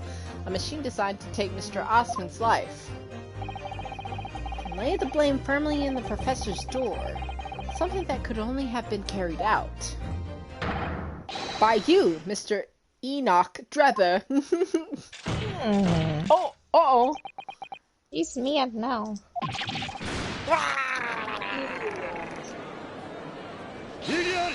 Oh. You got another new bottle. My learned friend has reached the end of his wild assertion. Okay. Damn, bitch. I guess it seems like he steps up on something to do that. What? You know what? Oh my god. You know what? This Master Apprentice over here is just like, I literally filled the bottle for you, Genzix. How dare you crush it before me? Now I'm gonna have to mop up the pieces. You're the one that's gonna have to mop the floor. I'm gonna have to mop the floor. What? He's gonna lick it up off the floor. Your argument fails to hold water. Stop! You can't drink that! Who put the cork back in the bottle? I assume it was a new bottle, I don't know. He put it in back himself as firstly. Before and after the experiment, this witness went nowhere near the kinesis machine. Every relevant member of the staff in the exhibition has attested to that.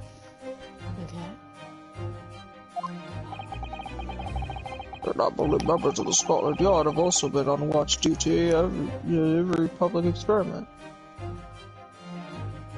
They would have noticed a goth. Oh god. In other words, Mr. Drebber had no opportunity to switch the alleged pair of bird cages.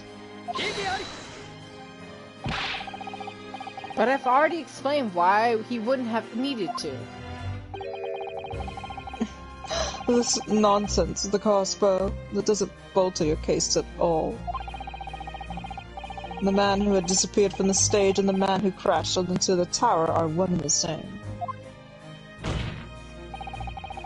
The forensic investigation team's report is unequivocal on that point. And the second flaw in your assertion is a distinct lack of motive. Alright, you got me. Alright, okay. Why would this man have wanted to take the victim's life? He had no reason to do so. A motive? Do I have to think of everything myself? Yeah. I have here a contract provided by the witness. Okay. What contract is this one? Why did they just bring up random evidence out of nowhere? I don't even know about. Were you aware of this contract? Report. I'm updating the contract. Haven't you heard? And he pulls out 10 pieces of evidence. Mr. Drebber is to receive 30% of all remunerations from government grants or other income. 30%. Currently very favorable contractual locations. But there was one very important perversion built into the clause. What perversion? Provision, my bad. Mr. Drebber may only uphold this right on the condition that both contracting parties are alive. Like life insurance. In other words, if either of us were to die, the contract would become null and void. So you see, I have nothing to gain from Mr. Osmond's death. The diametric opposite, in fact. Same. Need I say more? The witness had neither an opportunity nor a reason to commit the alleged crime. In short, the possibility of Mr. Drebber having done as you suggest is nil.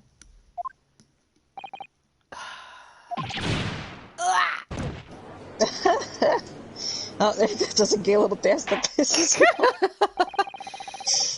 It would seem the defense's assertion is somewhat wide of the mark. Okay. Lord Van Zeeks, you will submit the contract as evidence, please. Please. Nice.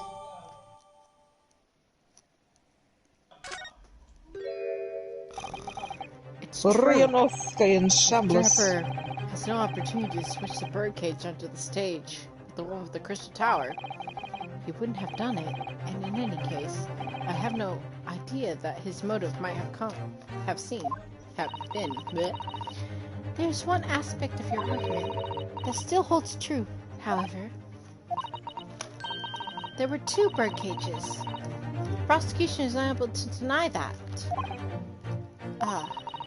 So I'm sure you're on the right lines, Mr. Naruhodo. And I've no doubt there are other aspects of your assertion that were undeniable truths, too.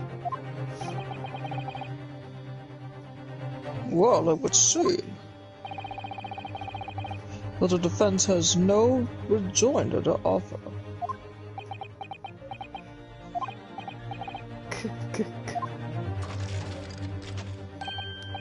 Well, I must say I'm a little surprised.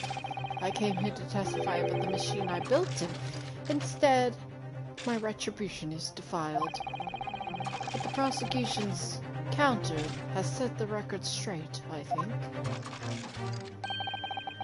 It's impossible that I'm the culprit. Hold on. At the beginning of this trial, we believed that there were only 1 birdcage. Yet now that we know there must have been 2. In other words, there was more to this demonstration than we realized at first. I think it's abundantly clear that the same applies to the culprit. Get to the point. The stage demonstration was constructed and set up in its entirety by you, Mr. Drebber. Therefore, it's inconceivable that you have no hand in the events that transpired. Oh, he's mad. No more dancing, huh? If circumstances means it's impossible that you could have carried out the crime yourself, it points to the fact that someone else was involved. Someone else? Counsel, are you suggesting? Yes, my lord. Mr. Drebber had an accomplice.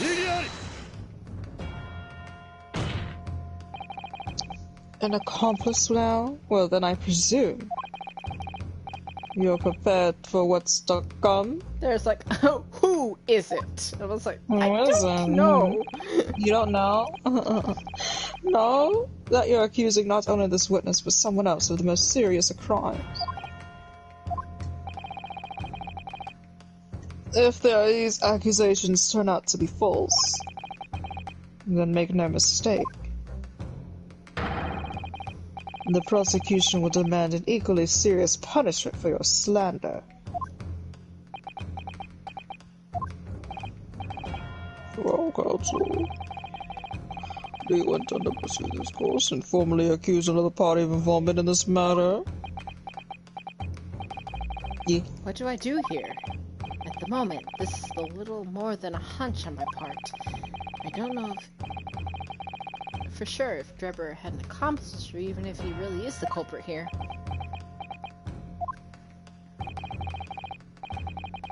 One way or another, though, I have to make a position clear as a lawyer. So what's my stance going to be? Did Drebber have an accomplice or not? Back down. No, I'm good, actually. The defense is ready to name Mr. Drebber's accomplice.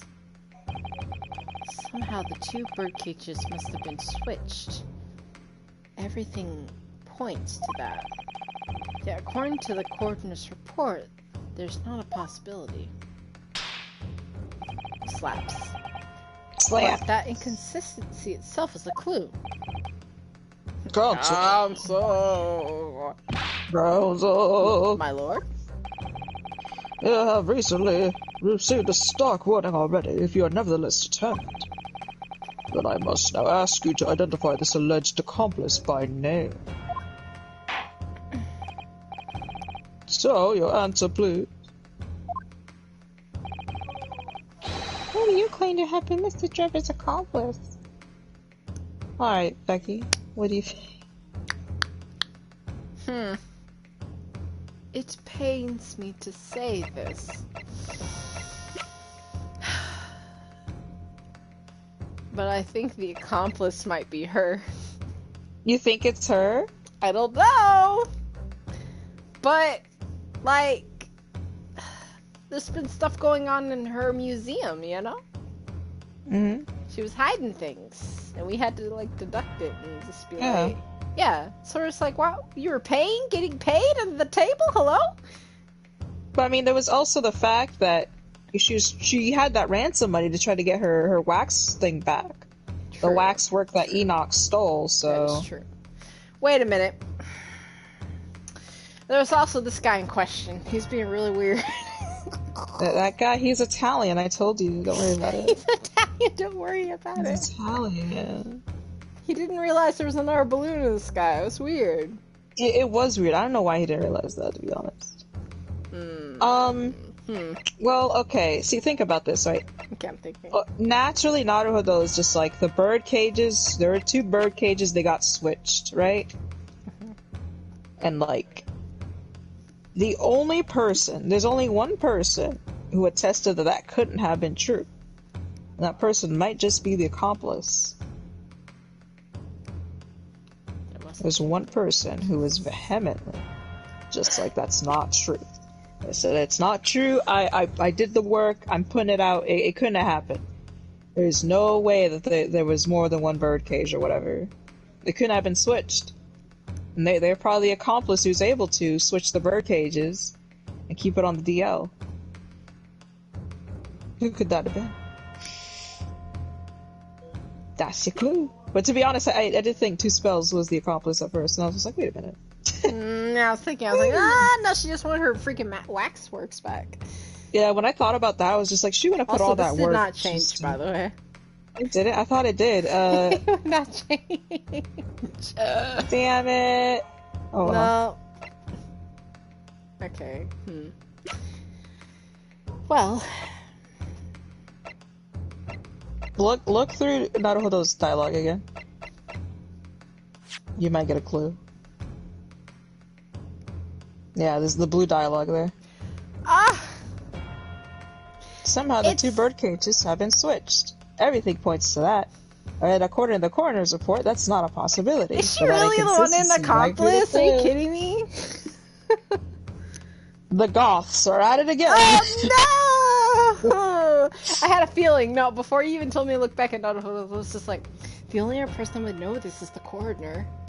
I was like, no, she can't be. No. Oh. It pains me to say I'm gonna get in trouble real hard. They're like, what do you mean? How do you... The head of the forensic science team? Are you kidding? The name of the person in question is... What's wrong, my Nipponi's friend? Okay. What's wrong, huh? What's wrong, little baby? Are you gonna cry? Shit your pants. Come and pee a little. Many pieces of gum. I'm gonna pee a gum. Surely fear doesn't blind your tongue now. It's a little late for that. Of course I'm afraid. After all, naming her in this capacity is definitely going to make waves. A lot of waves. That's what I'm saying. I was like, that's very nerve-wracking to name her. She is big boss. She is huge They could boss. very well turn every single person in this courtroom against me. I'm sure it will be all right, Mr. Naruhodo. Girl, you're not the one saying Thank the you, name. Mrs. Sato. The enemy always appears larger than life, but you'll appear exactly the same as the enemy. Alright then, here goes. You've kept us waiting long enough. Your answer, Counsel, now. The person who colluded with Mr. Deber in order to carry out this wicked crime is Scotland Yard's coroner, Dr. Courtney Sith. What the blazes are you talking about, Dr. Sith? The head of the forensic investigation team and the coroner who conducted the autopsy of the victim. Oh, that's a bold accusation. That's very bold. We know that there are 2 bird cages, so who would have been carried out the switch to complete the illusion? The accident happened in front of a huge crowd of spectators, and the area was immediately sealed off. Then everyone, police officers included, were banished to make way to the forensic team's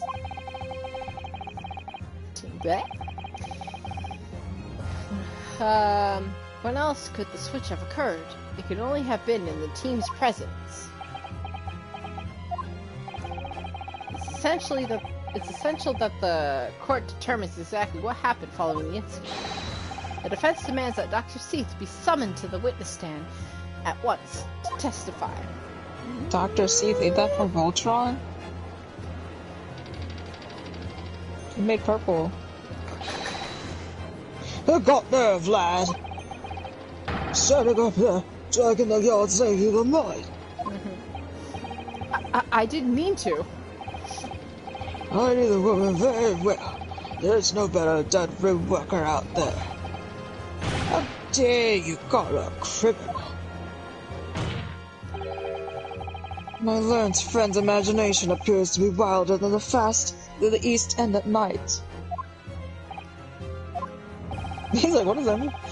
But the miraculousness of your accusation aside, there's another great problem with your argument. One which the prosecution demands you address at once. A great problem? Oh my word! Who do you claim acted as the victim's doppelganger? Well, oh boy. What? Certainly, if the birdcage containing the body of the victim was exchanged for another. But that cage must also have contained a body. And yet, no missing persons or accidental deaths of anyone even remotely resembling the victim have been reported. Which means there was no one, dead or alive, who could have fulfilled the role of a body double for Mr. Osman. That's true. If our argument is that we're 2 bird cages, then there must have been 1 person inside each. But I don't know if I've got an answer to that yet. Have I? What can I reveal how the body double stunt was achieved? Name someone, present evidence. Nothing at the moment. I don't know, actually. I have no idea. I couldn't present evidence. We did find that glass inside of the missing, the missing waxwork. Yeah. So I only have evidence to work on. I don't have a name. Because, like, if the other doppelganger were a person, they'd be dead. They would be dead for sure. Very well. The defense will address my learned friend's concerns. Oh, we're calling each other friends now. Oh, Presenting well, we're evidence friends that now. reveals the true nature of Mr. Osman's body double. Evidence? I do hope this is a filibustering counsel. The court is expecting a name. I don't have a name, I have evidence. Jesus. If you think you have relevant evidence, present it now. Give me a second. The body double and the birdcage were hiding inside the balloon that was floating above. That's how the...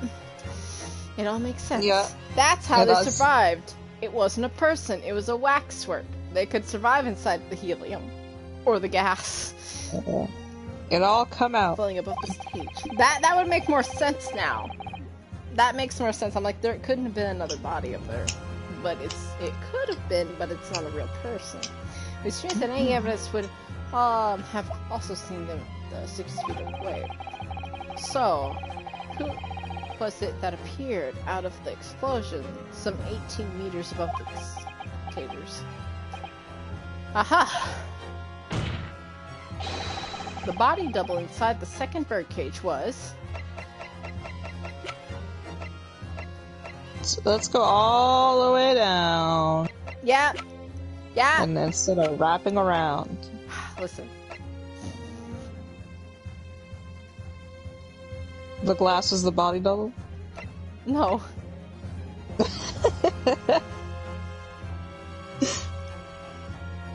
Oh, dang it. Did I present the head? You don't have the body, do you? I don't. I have the head of the body. It's so we know that the victim, Mr. Osman, was in the birdcage that was suited inside the kinesis machine at the stage, and therefore he couldn't have been inside the second birdcage. Instead, that contained someone else, which has been described as a body double, which is what fell from the sky and crashed into the Crystal Tower. Yes, Counsel, according to a somewhat elaborate version of events. And the body double inside the second cage was, in fact... Say it, Naruhodo, don't be scared. It's alright, Mr. Naruhodo. You're ready for this. You're still yourself, and come out with it. Thank you, Mr. Sato. I needed that. As I was saying, the body double inside the second birdcage was an Oh, it's just here. Why Hello? is he in here? Wait. What the hecky? As unbelievable as it was seen, that thing there. He's a key witness to the crime. He's a key witness to the crime. Over there? His eyes are closed. Da da da. Uh-oh. Open your eyes and look into mine, my Nipponese friend. No. I don't want to. Why was it closed? No, tell me. What are you playing at? What do you mean? Stand firm now, Ryunosuke. This is the time to show your Japanese spirit. As the court will observe, this is the waxwork model. Uh-oh. I'm not too sure, but a model, in fact, of an infamous London murderer from 10 years ago. The professor. The professor.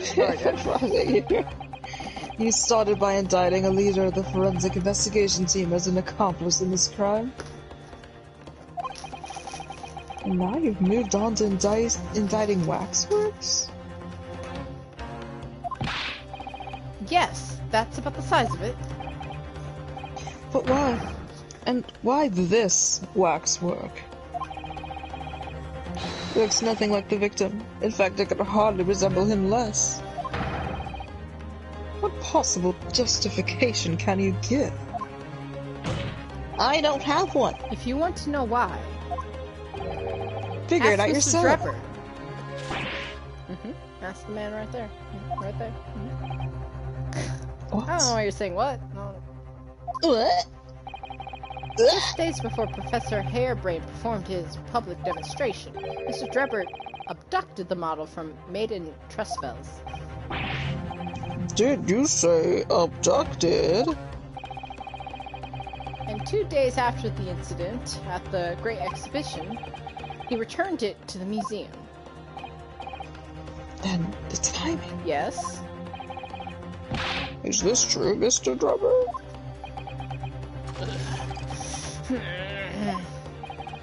At first, I couldn't see why Mr. Drebber would have stolen the waxwork and then given it back again. Now, the reason is clear. He took it so that he could put it inside the second birdcage as a body double for Mr. Austin. Manzeke's hand in front of his head. His face right there. Shock. Freaking. Are you hearing this, ladies and gentlemen of the jury? Are you hearing the defense's astonishing proposal? It's a good one. Yeah, don't you guys like it?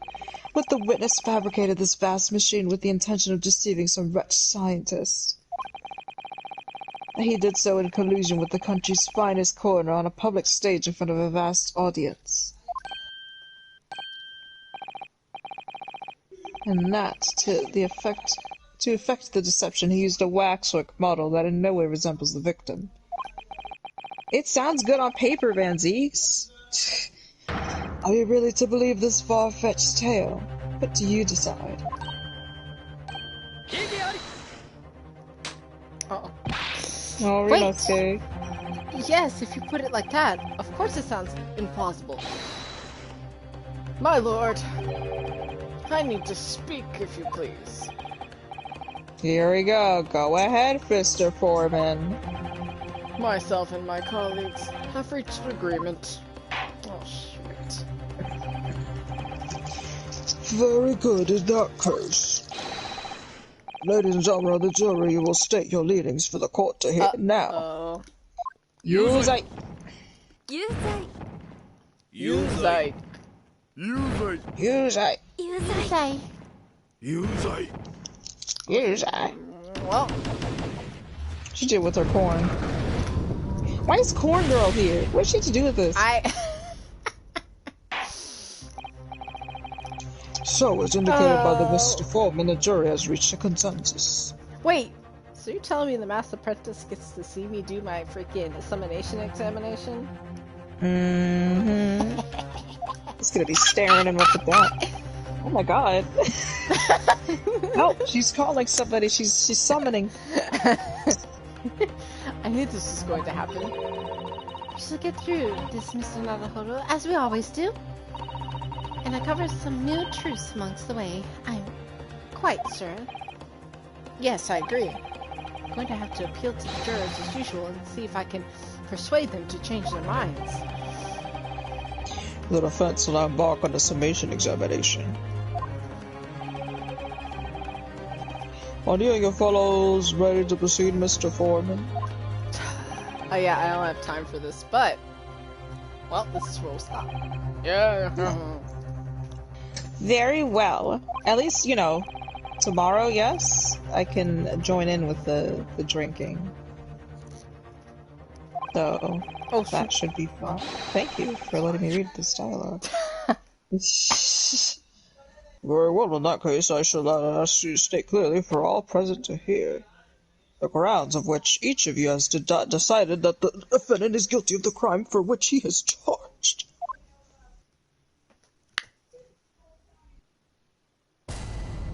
Judicial findings. The jurors' contention. Oh, he's going first? He's ready. What is this? This I've is known that woman different. for years. She'd never be an accomplice to anything. Oh, not the auto. My bad. It's utter nonsense. Who would ever be conniving with one another?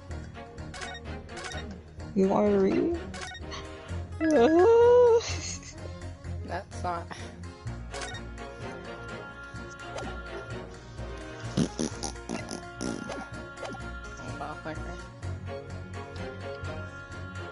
I didn't mean to take a freaking screenshot. It's not